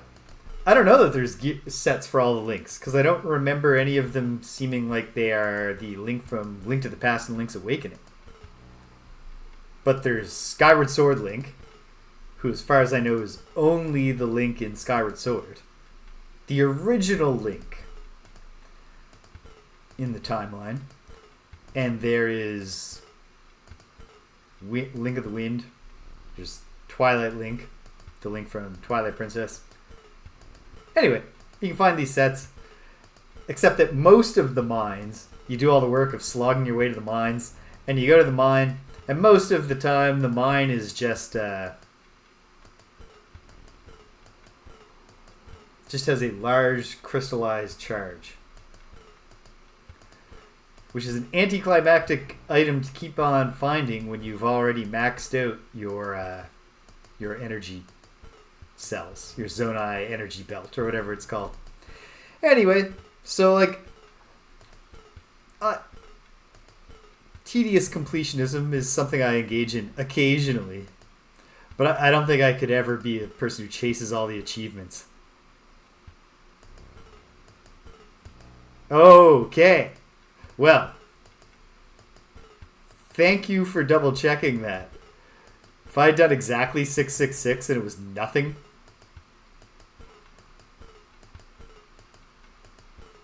because the answer was you need to do at least 667, well, I could have lived with it. It would be funny. I mean, geez, if anybody saw the Ogre Battle stream from Thursday, I was doing a Sky Island for the first time, and a new mechanic in the Sky Island is that if either you push a non-flying unit off the edge of the Sky Island, or if you kill the part of a unit that makes it flying while it's over the open sky, instant kill on that unit. The whole unit is just wiped out because they fall to the ground below. I was at the point where, I've been playing for a few hours, and I was closing the perimeter around the enemy capital, getting ready to go in for the kill, and my main character, my Lord James unit, got into a battle, but I'm having an alignment catastrophe, with his Lord unit. His alignment is too low. I need to bring it back up. And so I did not want this unit getting any kills, or at least the character of James getting kills. I'm starting to suspect, by the way, that alignment is calculated not based on units and unit strength, but literally who's getting the kill within the fights, which is madness if it's true. But at any rate, I didn't want to get any kills, so I got into this fight, and I was like, oh, better retreat. So I retreated, and then as the screen was fading to go back to the map, the thought started to form in my brain of, oh, wait a minute, because I was fighting on a little peninsula on the Sky Island, and yes, after all that time, the result was that I just backed my... When I had basically won, when it was all over but the crying, I backed my unit right off the Sky Island and just instantly got game over. And I had a sense of humor about that. So I guess the 666 thing I could have had a sense of humor about too, but just as well to be warned away from it. I don't know what is going on with my hair. It's very posable right now.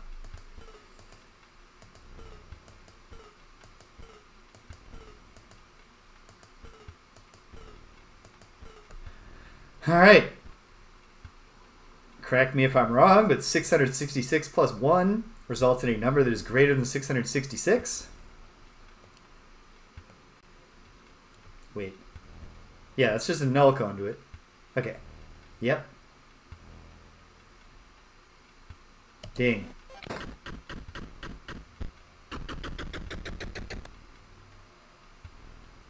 Oh no. Was the achievement for excess damage?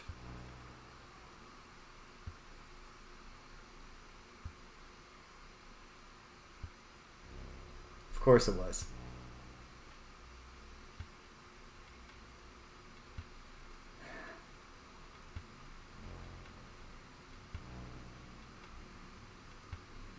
Well, the good news is that video game achievements don't matter. Like in a really big sense, like nothing in a video game matters. But well, I didn't see the notice that I got the achievement come up. I don't know. I guess I'll check later and see if I have the achievement. But yeah. Hey, if nothing else, got a whole bunch of foils.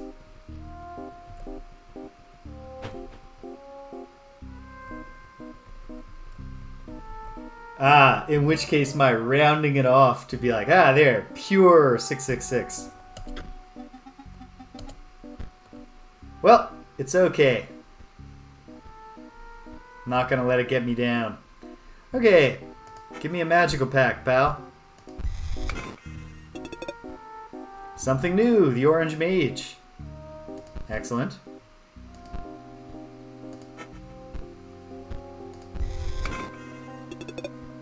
Hey, the Blue Mage. How am I doing with the Magnificus deck?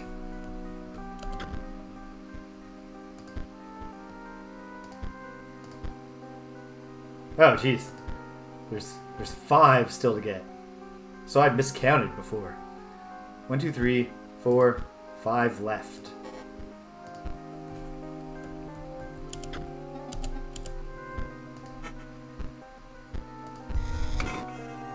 And hey, Green Mage.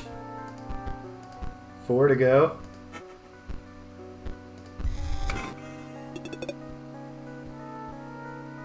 Hey, getting work done on the others while we do it. Hey.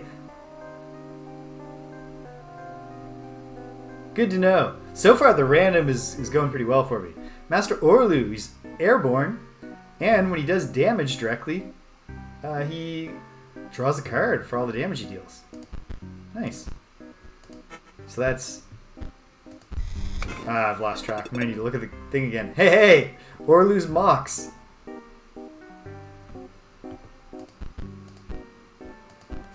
Check again. Just because I'm not keeping a good count. 1, 2. 2 left. Just a possibility. I don't know. I don't think those guys would loop around again if there were other hybrids they could make.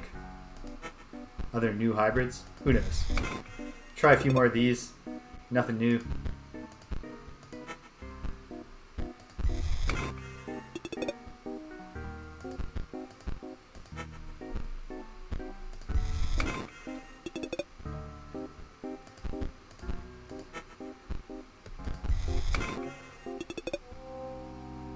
Well, factory conduit. Good on hybrids? Okay.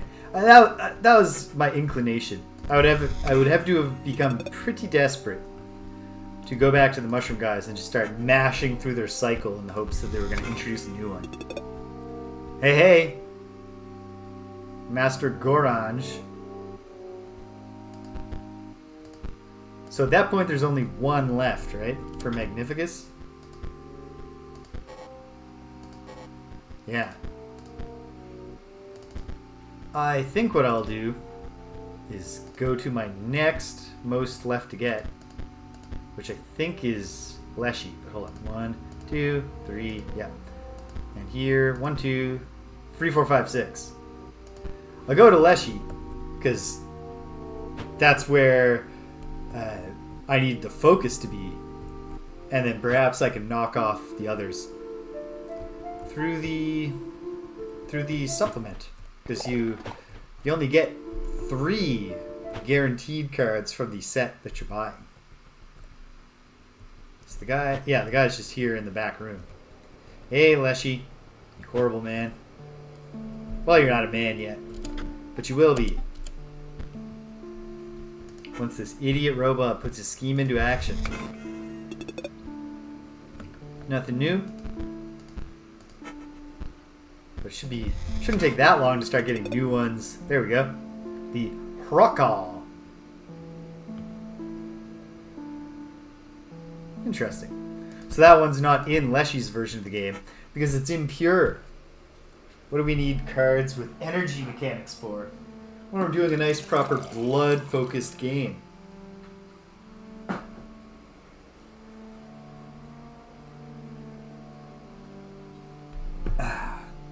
Drinking some water, checking the time. I got some time here. Well, not a ton of time. Gotta eat supper eventually, and also it is a Saturday night in the summer.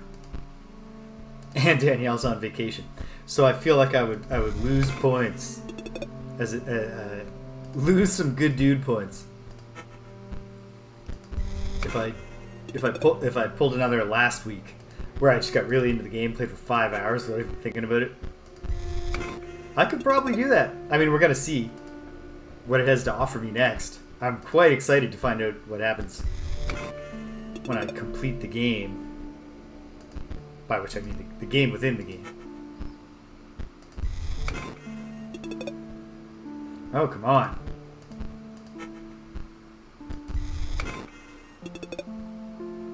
Oh! See? Getting stuff done in other decks. In other sets. Nothing?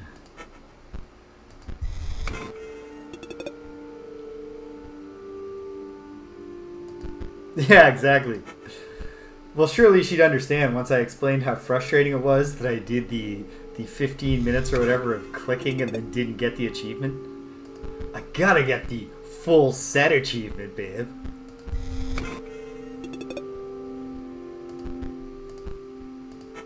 People will think that I'm a fail. Like, I think I'm a joke if I just give up without at least getting one of those achievements based on slogging it out and nothing else.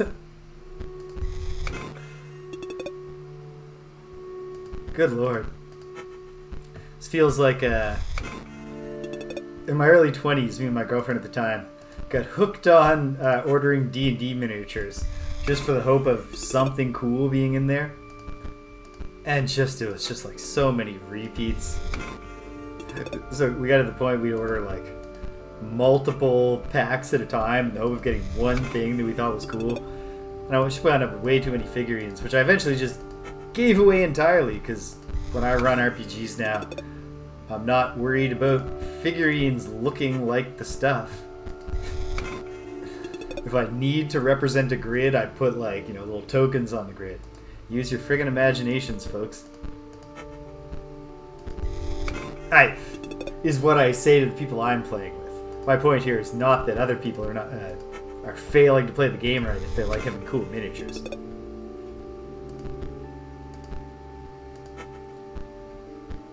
I don't know. Good lord. I'll check in a moment. Come on, there's gotta be a new one eventually. Another Mantis God in there. This is torture. Okay, let's try to do it the... How many squirrels do I have to buy? Infinite. What? Oh, wait. Ouroboros. Well, it doesn't have the new tag on it, but... At least that replaced with something different. This would have been new. I guess this is a rare spot, so if I'm missing rares, maybe it'll show up? No, it seems like it's in a loop now. What about this one? What about this one? Urgh.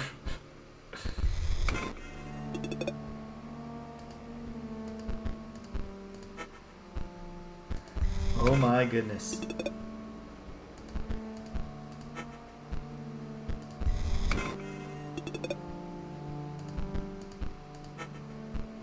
I can't imagine the fury of a parent whose child gets into a collectible card game.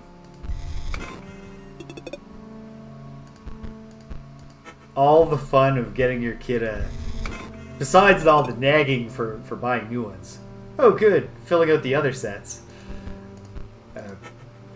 Besides all the nagging and begging to buy new card packs, it also takes all the fun out of getting your child a gift of any kind.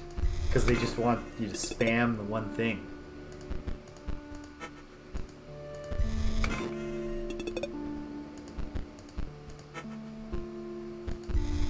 Although the thing that would be most frustrating to me, I think, if I was a parent and my kids started wanting to constantly get packs of some collectible card game, is if they were doing the thing where you're collecting the cards but you're not playing the game.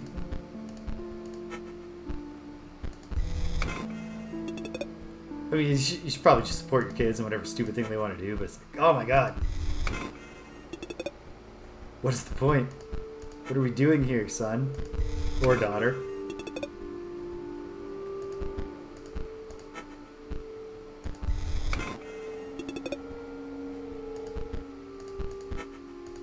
Oops. Come on. Come on. Nope. Just mocking me.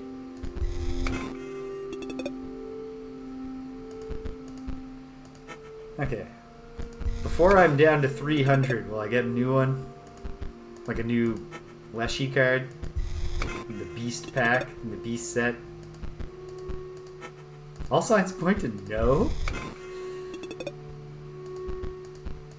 But that just doesn't seem fair. Hey, 369, that's an auspicious number.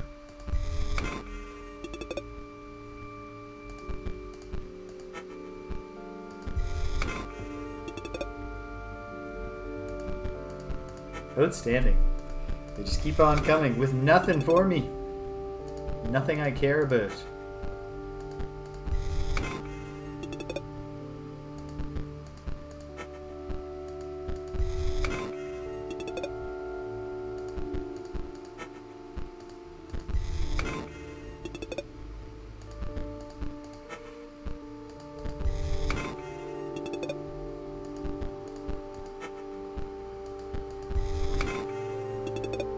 Well, it'll be worth it to receive an achievement in a video game.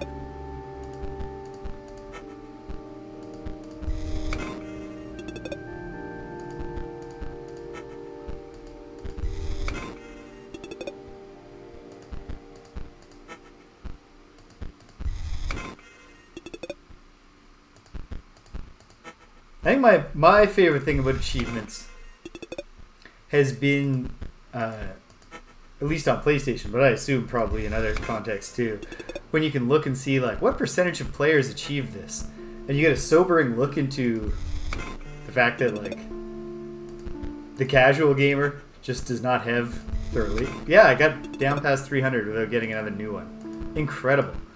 Okay, did I somehow just miscount? I'd have to go all the way back to the card catalog to find it. Only kind of at this point, buddy. Yeah, this is just gonna toggle back and forth. Can't run out the squirrels. Squirrels are just infinite. Okay. What if the answer is that some cards are only received as supplementals to other sets? I don't know.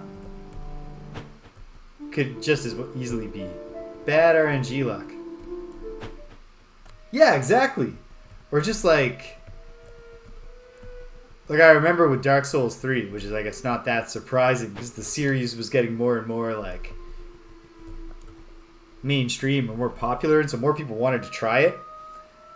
And just like the amount of people, including my buddy who I buy all my teas from at the tea house, he bought the game and was not able. Dark Souls 3 has the hardest tutorial boss. Like, I don't know why they did it.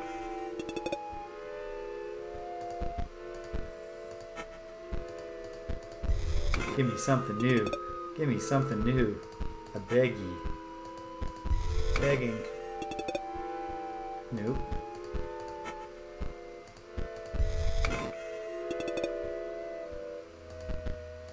Well, we're getting rares for whatever that's worth.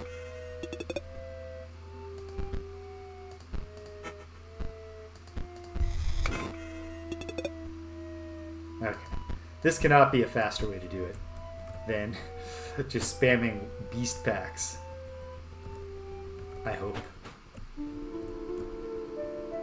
I gotta look. Gotta review.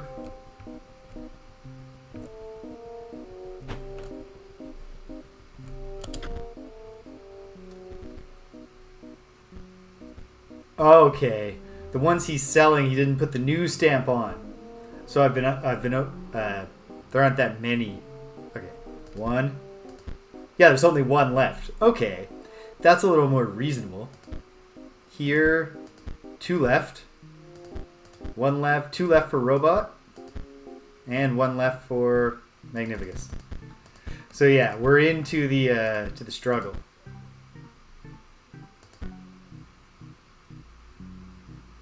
Whoa, that's wild. I have not even heard of Heroine's Quest. I don't think.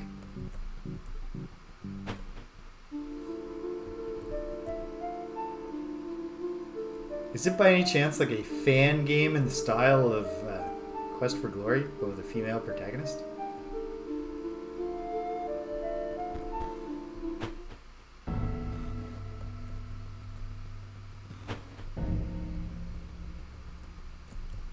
It's what it sounded like from a combination of what it's called and context of who's telling me about it. That makes sense. Oh, there we go. Ooh. Well, gonna have to play that someday. Plasma Jimmy. Nice. Pay 1 energy to deal 1 damage. That's fun. Well, I guess that was the only robot card I needed, right?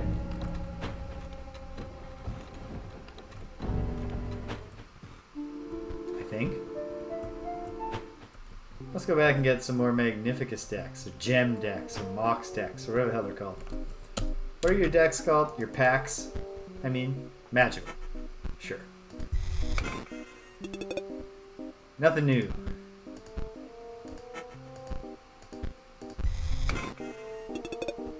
Nothing new. But most of them shouldn't be new.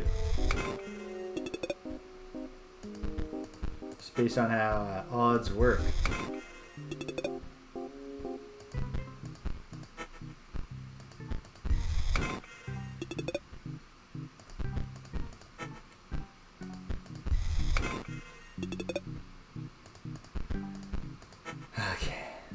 Okay.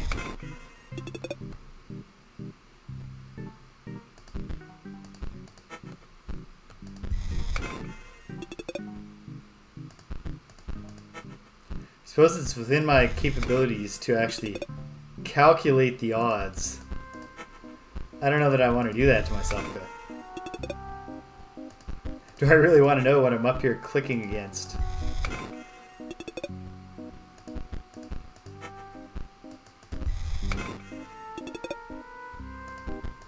I guess if I run out of foils, I can take another shot at the Mark of the Beast level damage achievement. But not really.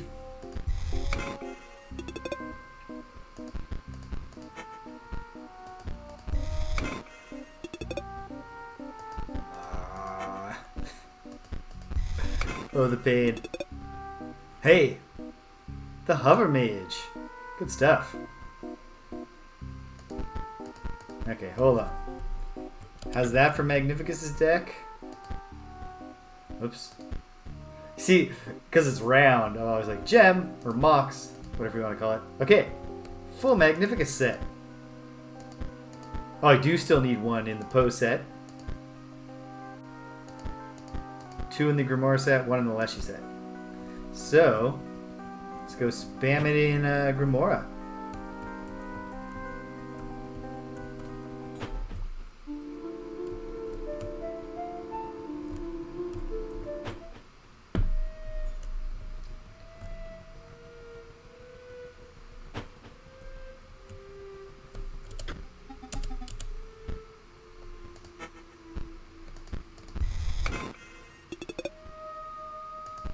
No luck.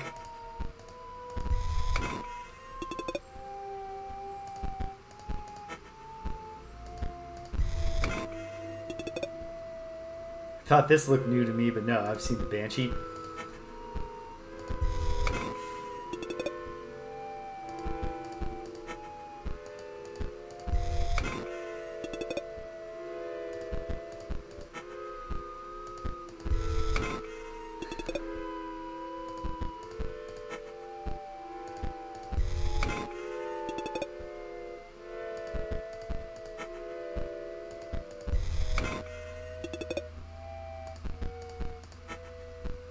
See, this would be a great episode of the Lucky Carter Show. But I've got 70 packs of vintage Inscryption cards. We're going to see if I can finally complete my Grimoire set, my Deathly set. He opens them one at a time. Just all cards he already has. He begins to suspect that there's a vast eldritch conspiracy arrayed against him.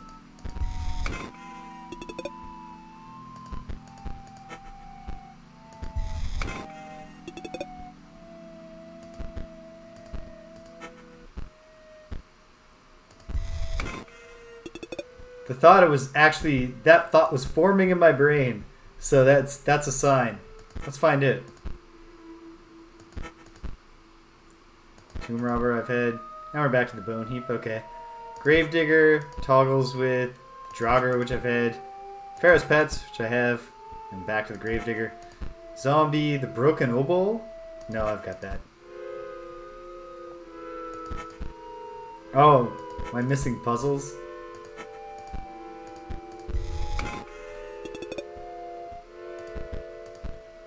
Well, might as well spend all my foils, and then I'll see if I can find puzzles that I missed.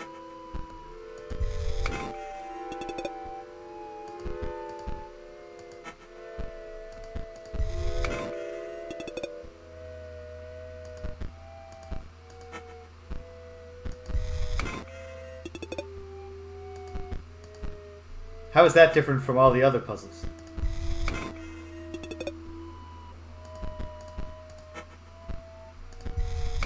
And from every puzzle in a video game. Hey, hey! The Bolt Hound.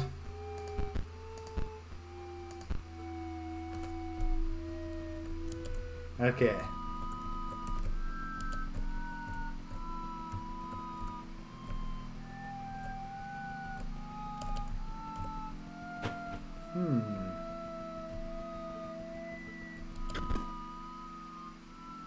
Found a card. The Drowned Soul.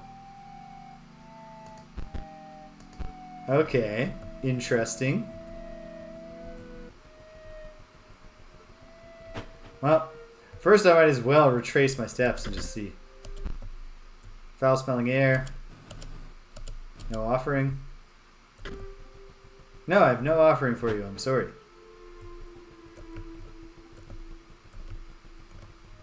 Was the Drowned Soul new? Did I just... Oh, whoops. Ah, whatever. I'm this one now.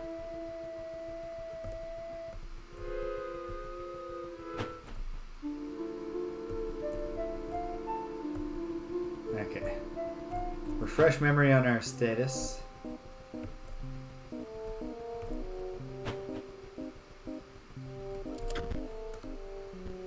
One more from Leshy. One more from Grimoire. There's only 2 left. Was the Drowned Soul new to me?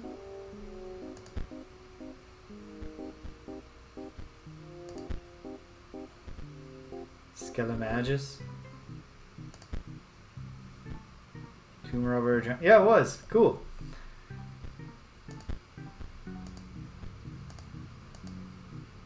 Okay, so only 2 left.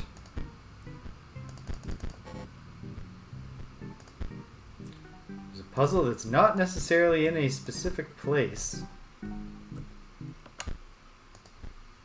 Oh, wait a minute.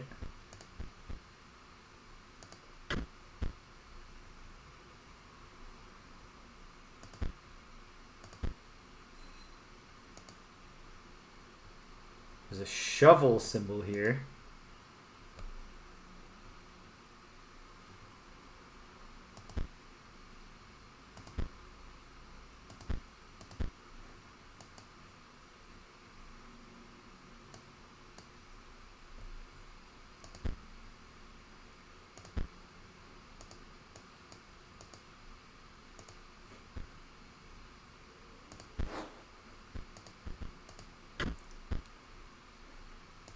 Which means digging up bones.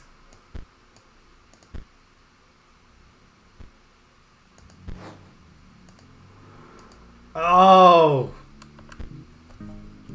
Right, the one where I was like, how did I get all this stuff? Where was the clue for this other symbol? It was in the menu all along.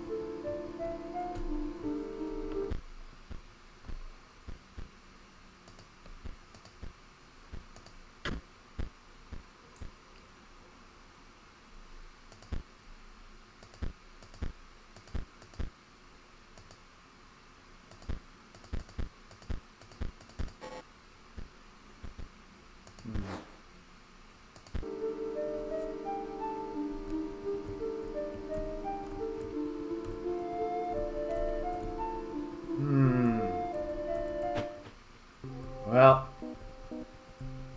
while I think puzzle that's not in a specific place.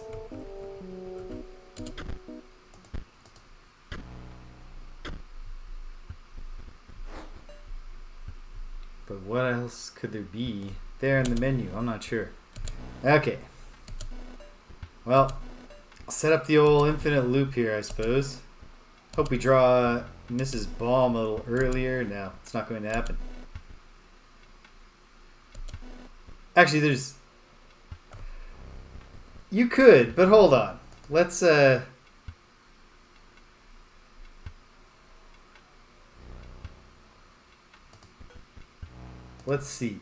Let's see what I can do.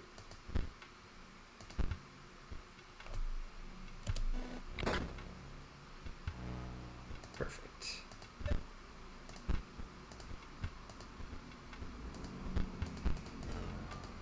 All right.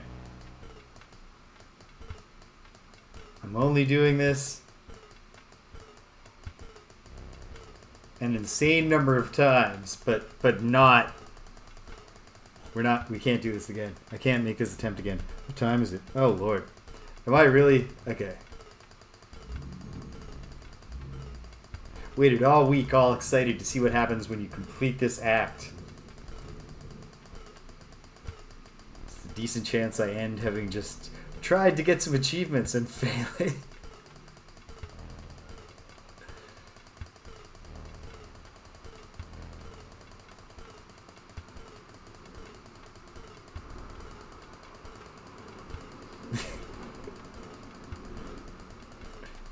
Please make sure you note in your records that I could have stopped at any time.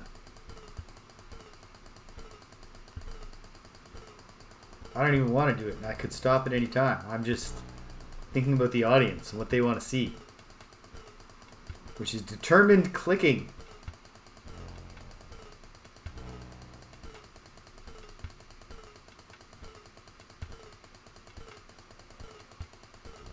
Egad.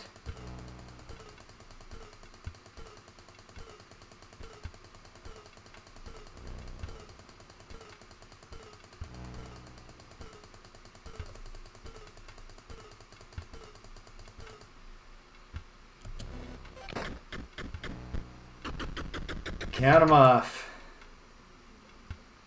There we go. Alright, well, got some foils. Here's my feeling here.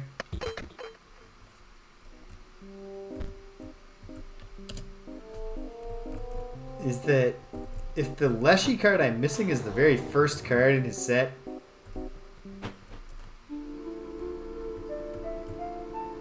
maybe maybe I can get it from a pack. You know what? I probably ought to make sure this isn't like the Drowned Soul, where I literally just forgot to touch a thing that was made very clear to me.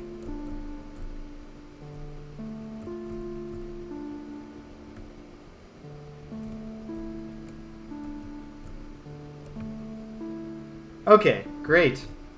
That's helpful.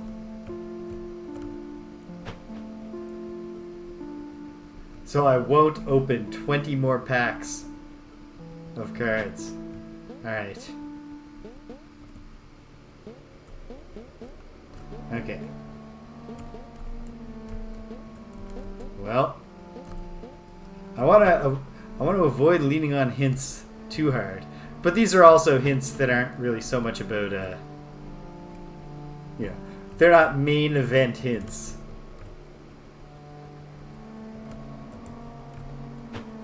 They're supplementary hints.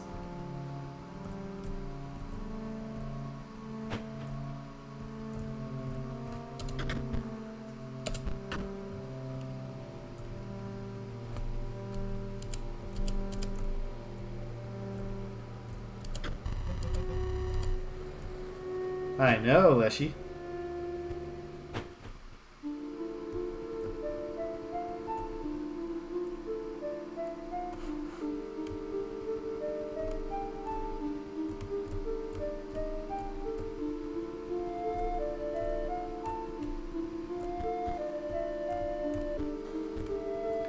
Okay, here's one hint I would love to have right now, WaffleSyrup, which is, are either of these unconventional means some meta shit where I need to go back to like the start screen and dig through the menus and find the button that says like, you know, has like a weird symbol on it and I press it and it gives me a card.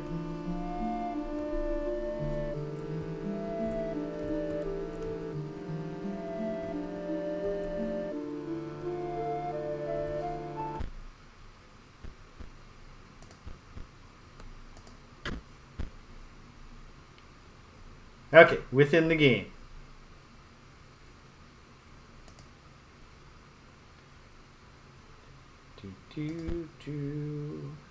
What are my options anyway?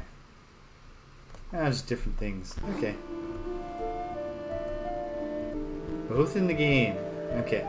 That's a Leshy card and a Grimora card. But at the same time, you said that they're not necessarily...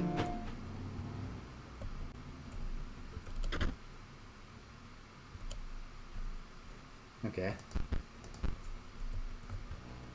Well, I hadn't come here. Sometime I'll try this spot. Find good fish. Corrupted fish. Old fish. Righto. Oof. You probably saw that the bridge is fixed. Now they want me to give you deck building tips, like use your rare cards. They're more powerful than common cards. But I sure am sick of being around these scribes. Each has a more twisted ambition than the last, I tell you. Yeah, no kidding. Can I use your raft to sail away to some cool cards? No? Is that not on offer? Pick the Cloverleaf. Which... Leshy, the guy's insane. Want to use challengers like you as his playthings. To make it more perverse, he thinks you'll actually enjoy it. Oh yeah. Try to use a mix of different types of cards. Yep. Sure. Boat scribe only in case bad happen. Backup plan, let's she say. Well, I've got a Cloverleaf. And also, raised the thought that I ought to just see if there's anywhere else that I haven't stepped yet. On the map out here. Want to avoid going back to the hub right now, since I'll feel quite the fool if I just conclude early by mistake. I don't think Grimora is likely to have new dialogue. Let's check. No. She wants me to collect. She wants me to leave so she can collect her thoughts. I have a Cloverleaf now. Does anybody want a Cloverleaf?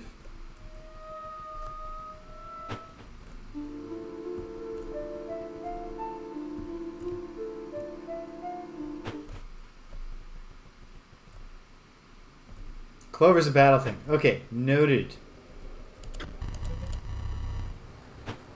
Yes, you were, Leshy. I did, in fact, just come back to rub that in your face.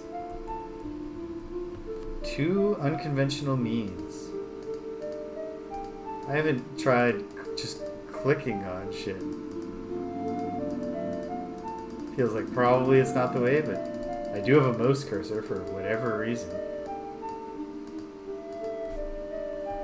Okay.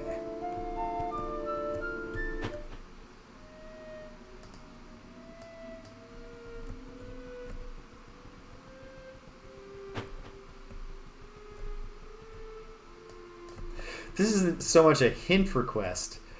Is this the kind of thing where when I solve it, I'm going to be like, how did it take me this long to solve? It was right there in front of me. Or are these like somewhat obscure puzzles?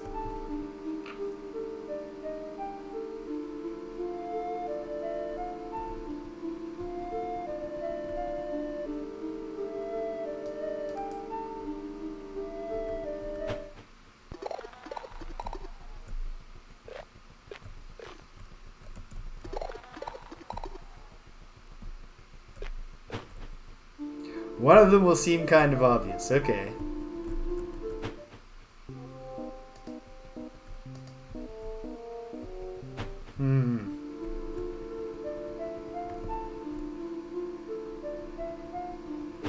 Well.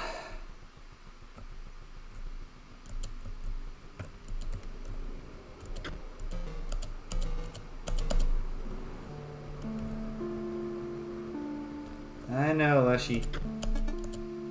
Off with ya. Come on, Sarn it. Alright.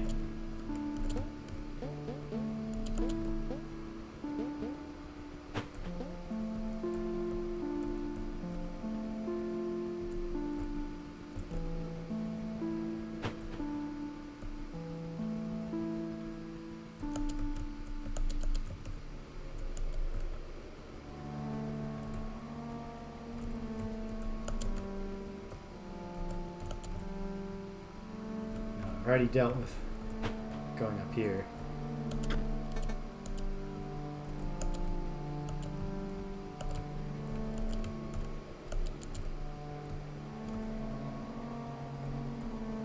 Can I pester the old woman enough? No.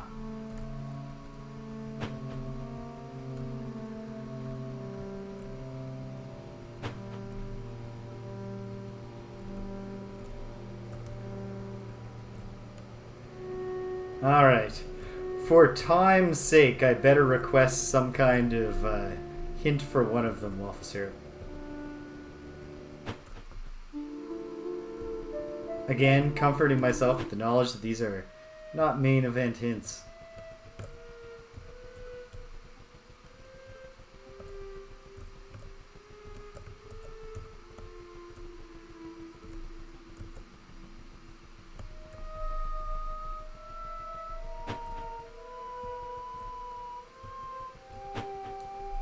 Dealer's choice.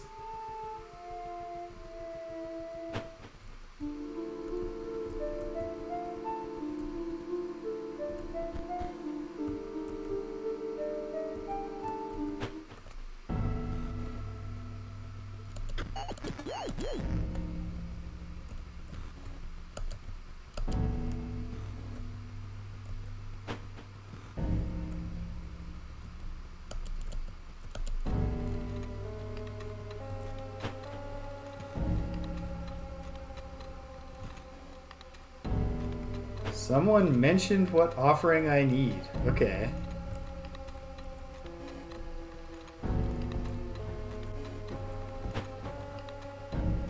Okay.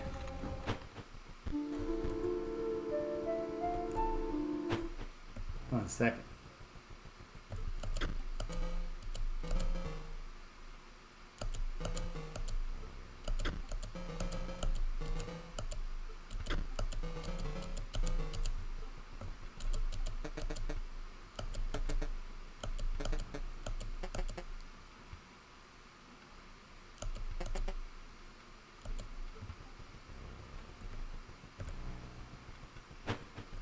Okay.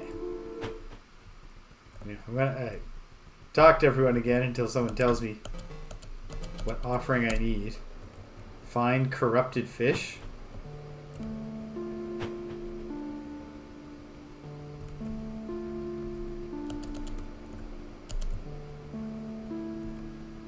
offer Leshy a corrupted fish. Can I get my hands on a corrupted fish?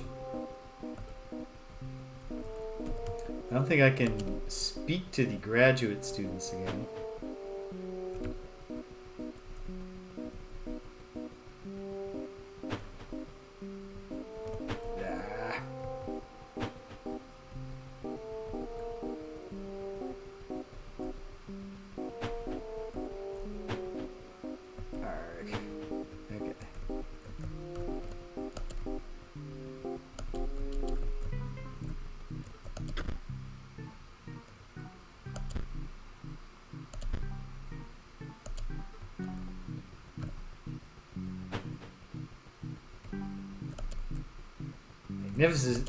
Magnificus is just gone. Can't even go back and talk to him.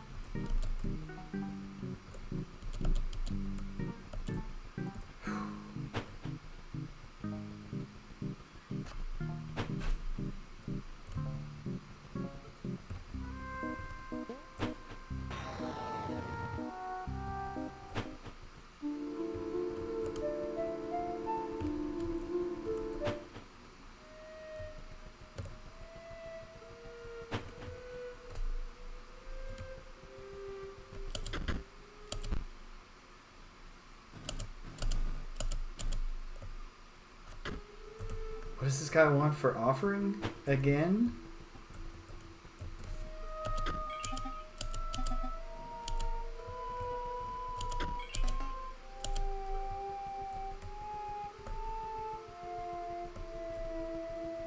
Assuredly not.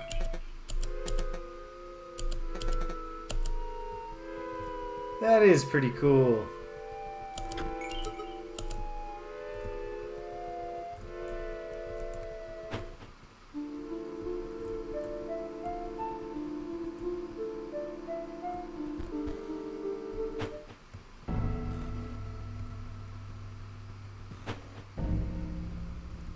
Oh, Lord.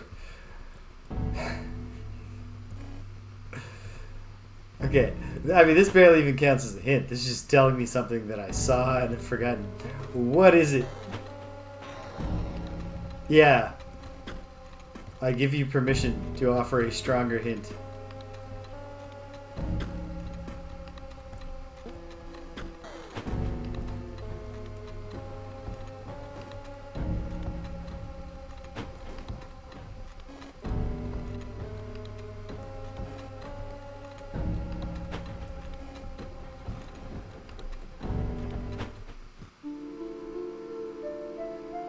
Sort of already have the offering.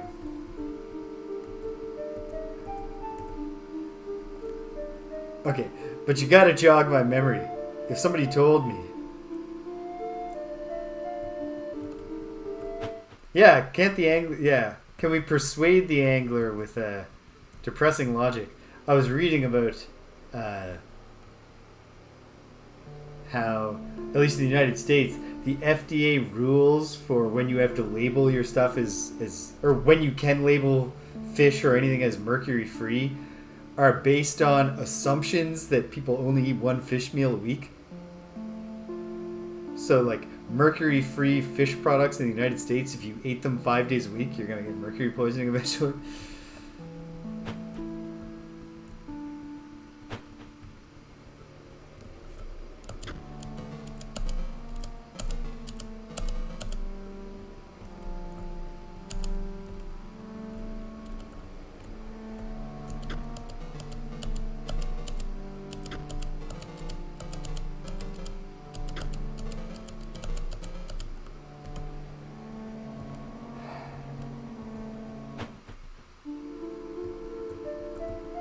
How can I find corrupted fish? That's the offering.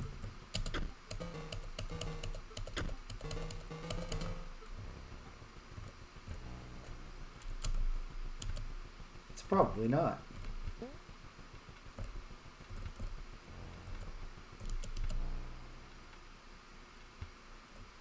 This is nothing. Okay.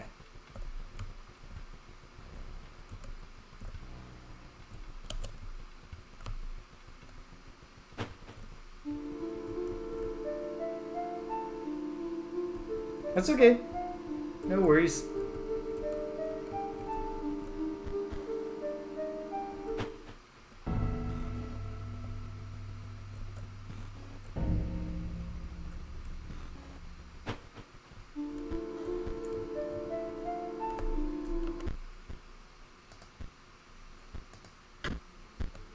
Out of curiosity. Hey, Stabinsky! Welcome. Did you see how my Sky Island Ogre Battle attempt wound up? It's classic James.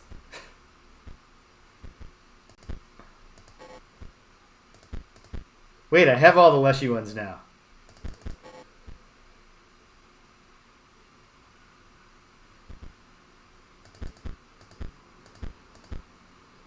No, I don't. I'm not looking at the catalog.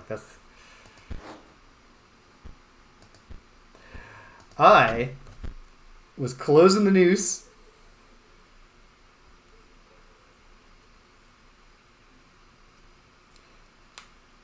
Okay, how about this, WaffleSyrup? Who wants the offering? Okay. Alright, I might not have even been told. So yeah, I was closing the noose on the boss after a couple hours, Stimpinski, and my Lord James unit got into a fight, and I was like, I can't lose any more alignment. I can't do this fight. So I retreated. Can you see where this is going? I retreated, and the backing up from the retreat took me off the cliff. Game over instantly. Yep. On the plus side, because I didn't do this right from the start, but yeah, the coffin guy wants the offering.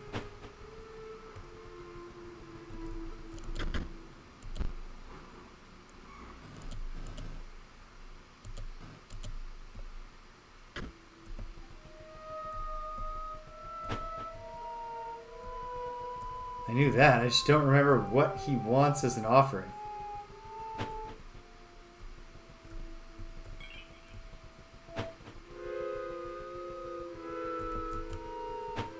Does he care what I'm dressed as?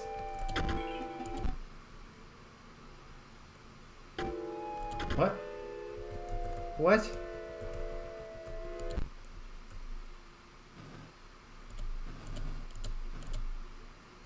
Oh, the text at the top was just the regular message about foul-smelling air. Okay.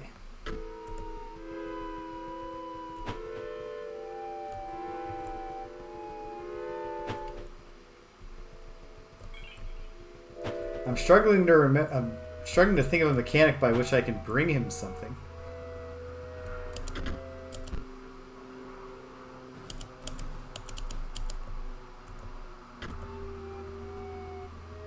Yes, I will.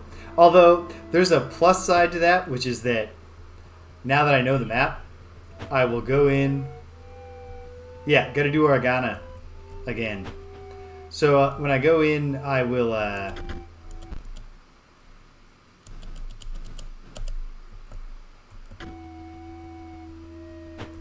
Oh, I didn't ask anything. Don't worry, WaffleSyrup.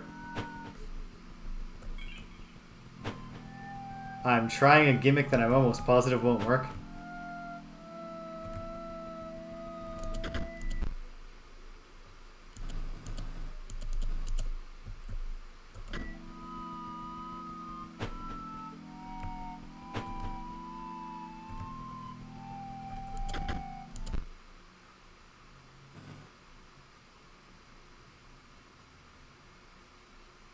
Ooh. I bet. Oh, man. You just reminded me of the worst part of blowing my Sky Island run, which was that I had got a second crown. Okay. This guy looks like the Bone Lord.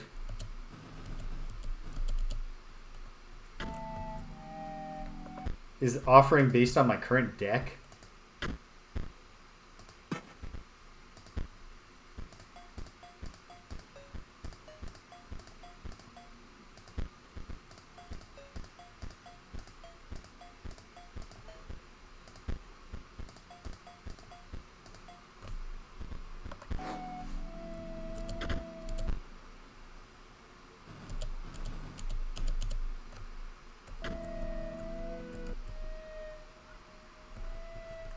Wait, is there a bone on the ground that I can pick up? There's all these skulls that I've never been able to pick up.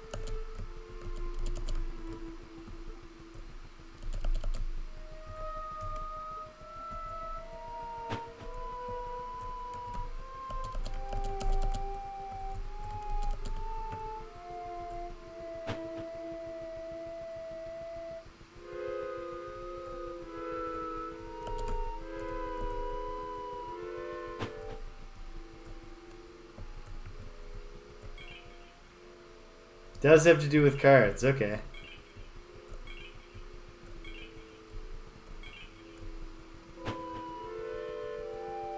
Be great if just he would be like, oh hey, you're dressed like bones.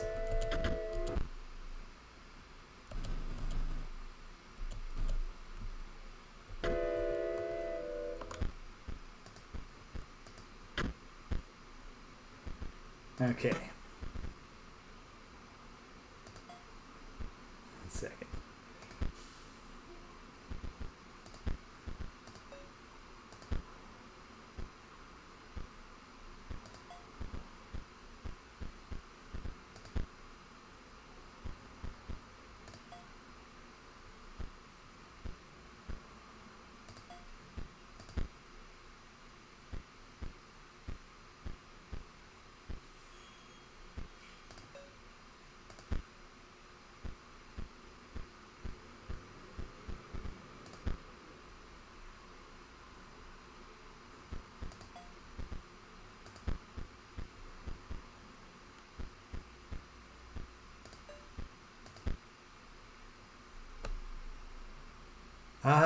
To remember what the guy asked me for explicitly.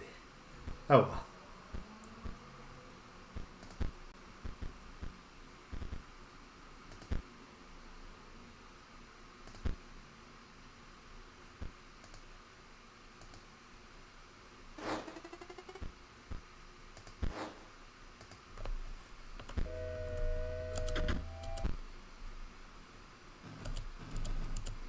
I guess I don't, pal.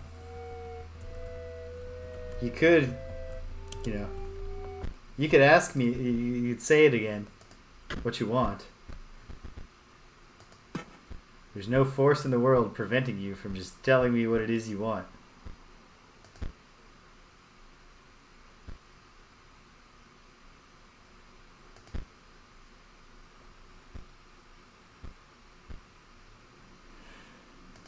Well, how about give me a hint for the other one to occupy my mind here? Oh, God. Just looked at the time. Super uneventful session. More than just what I have in my deck. Amazing.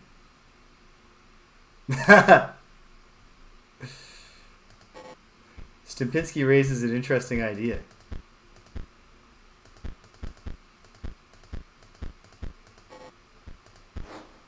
Okay.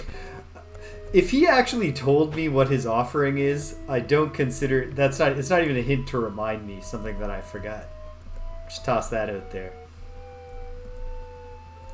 Anything else in this stupid... No.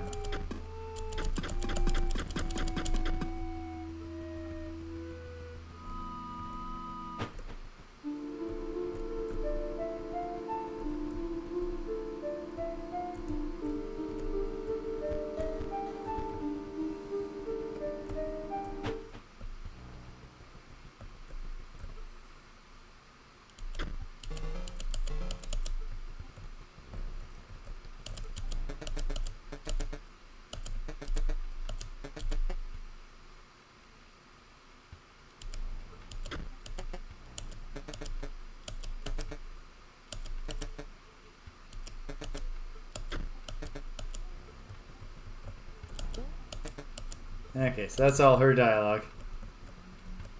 She's. I should have read that out loud, but the last thing she said, she suspects that Magnificus might be a questionable figure. Oh, what does this motherfucker want from me?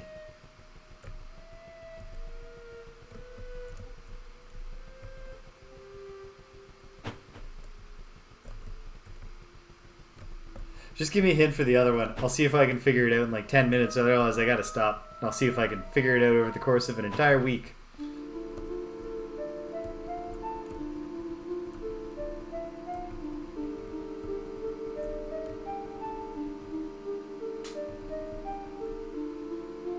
Involves water?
Oh, awesome.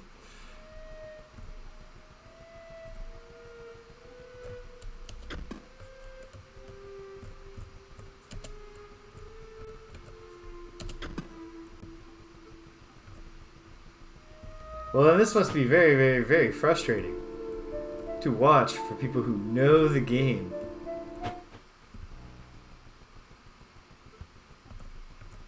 If I'm like that far away from two of them.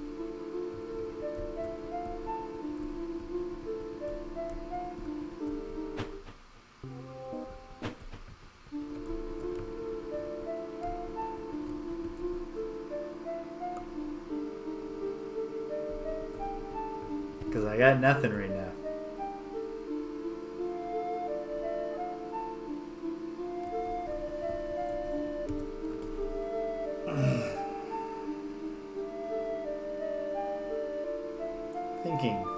Thinking. Nope. No thoughts. Also getting hungry.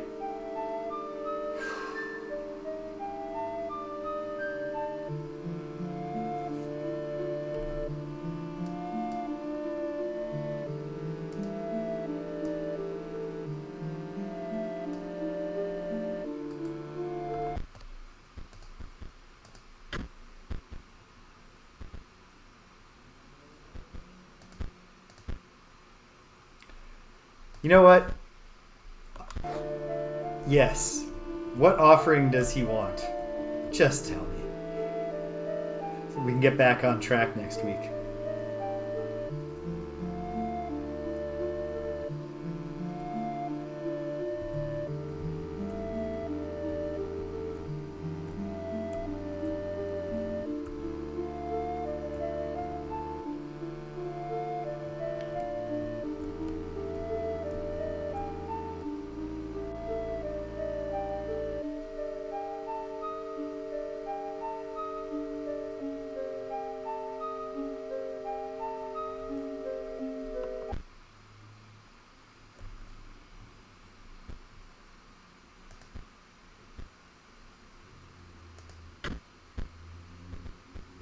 Yes, but...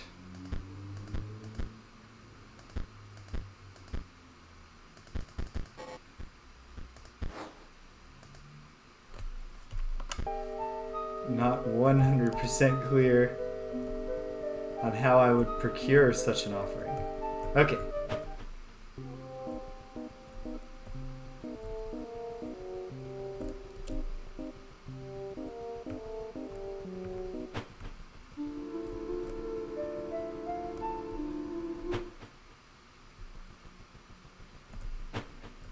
starting to realize it might not be helping. It's so warm in here. Okay. It is in the cards. What you said last time was that it's not just in the cards.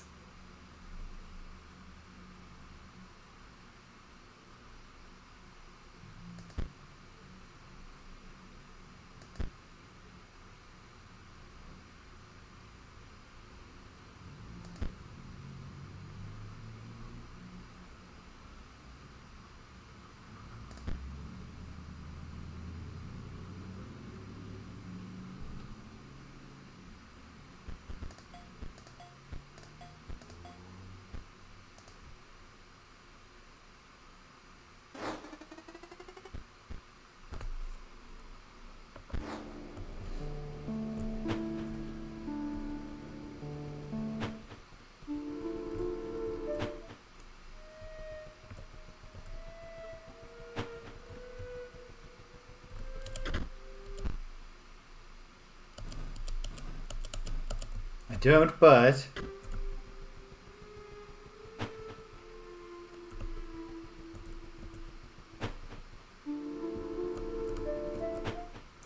these guys aren't going to accept custom offer order, are they? No, not two gravediggers. Okay.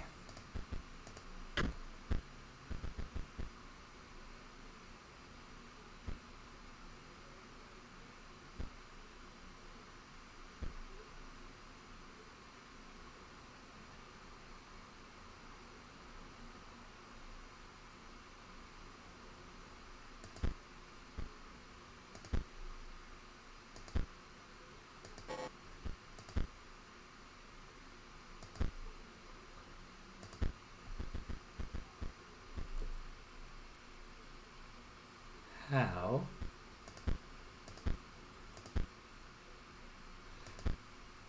I can feel that I'm close.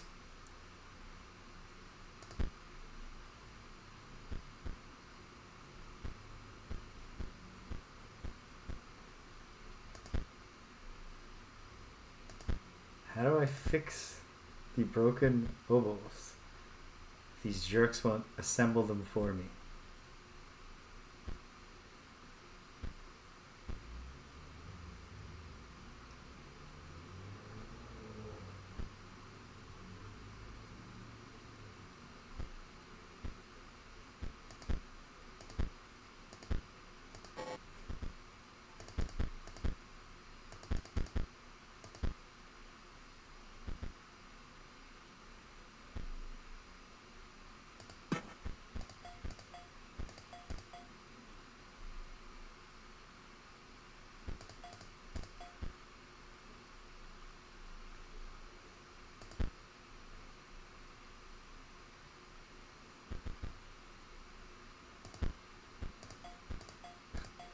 Do you want a fucking bunch? Probably not.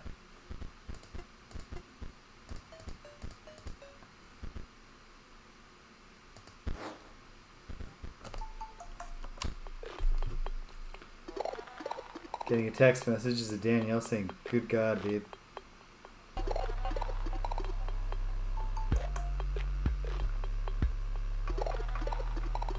Okay. It's not.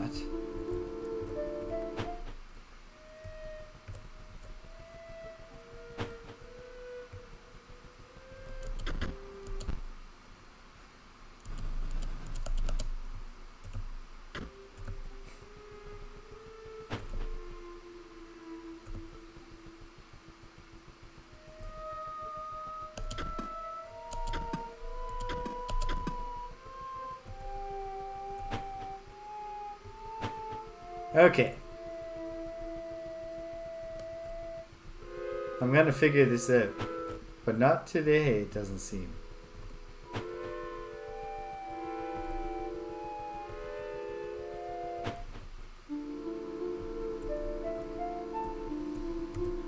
Okay.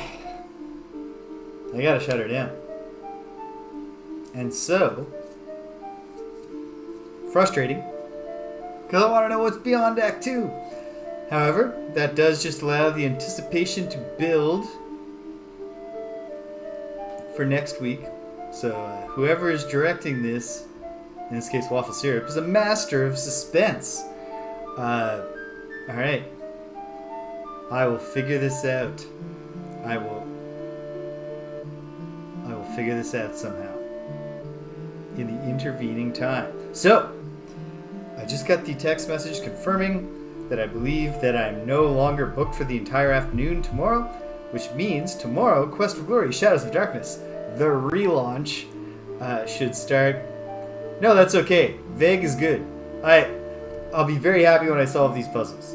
If I solve these puzzles. And, that's the art of a hint, right? You gotta keep it vague, or else you're just telling the answer. And it's more fun to figure it out yourself if you can. And I'm still willing to try, so I'll give it a try next week. Have no fear, anybody. We won't have a case where I dig in next week and spend like 3 hours not solving these puzzles. I will swallow my pride and say, oh god, just tell me the answers. After some moderate amount of time next time. But yeah, tomorrow we're starting over in Quest for Glory Shadows of Darkness because I triggered a very frustrating bug. The only game-breaking bug from the original release that they didn't patch out in the version. I believe I can. It's my whole thing. Well, it's not my whole thing, but I'm pretty good at solving puzzles. And the stream schedule imposed, only playing a game once a week, has actually been really, really fruitful for me in just walking around thinking about fucking games. Like, I think I'm a little bit closer to understanding Ogre Battle alignments because I kept thinking about...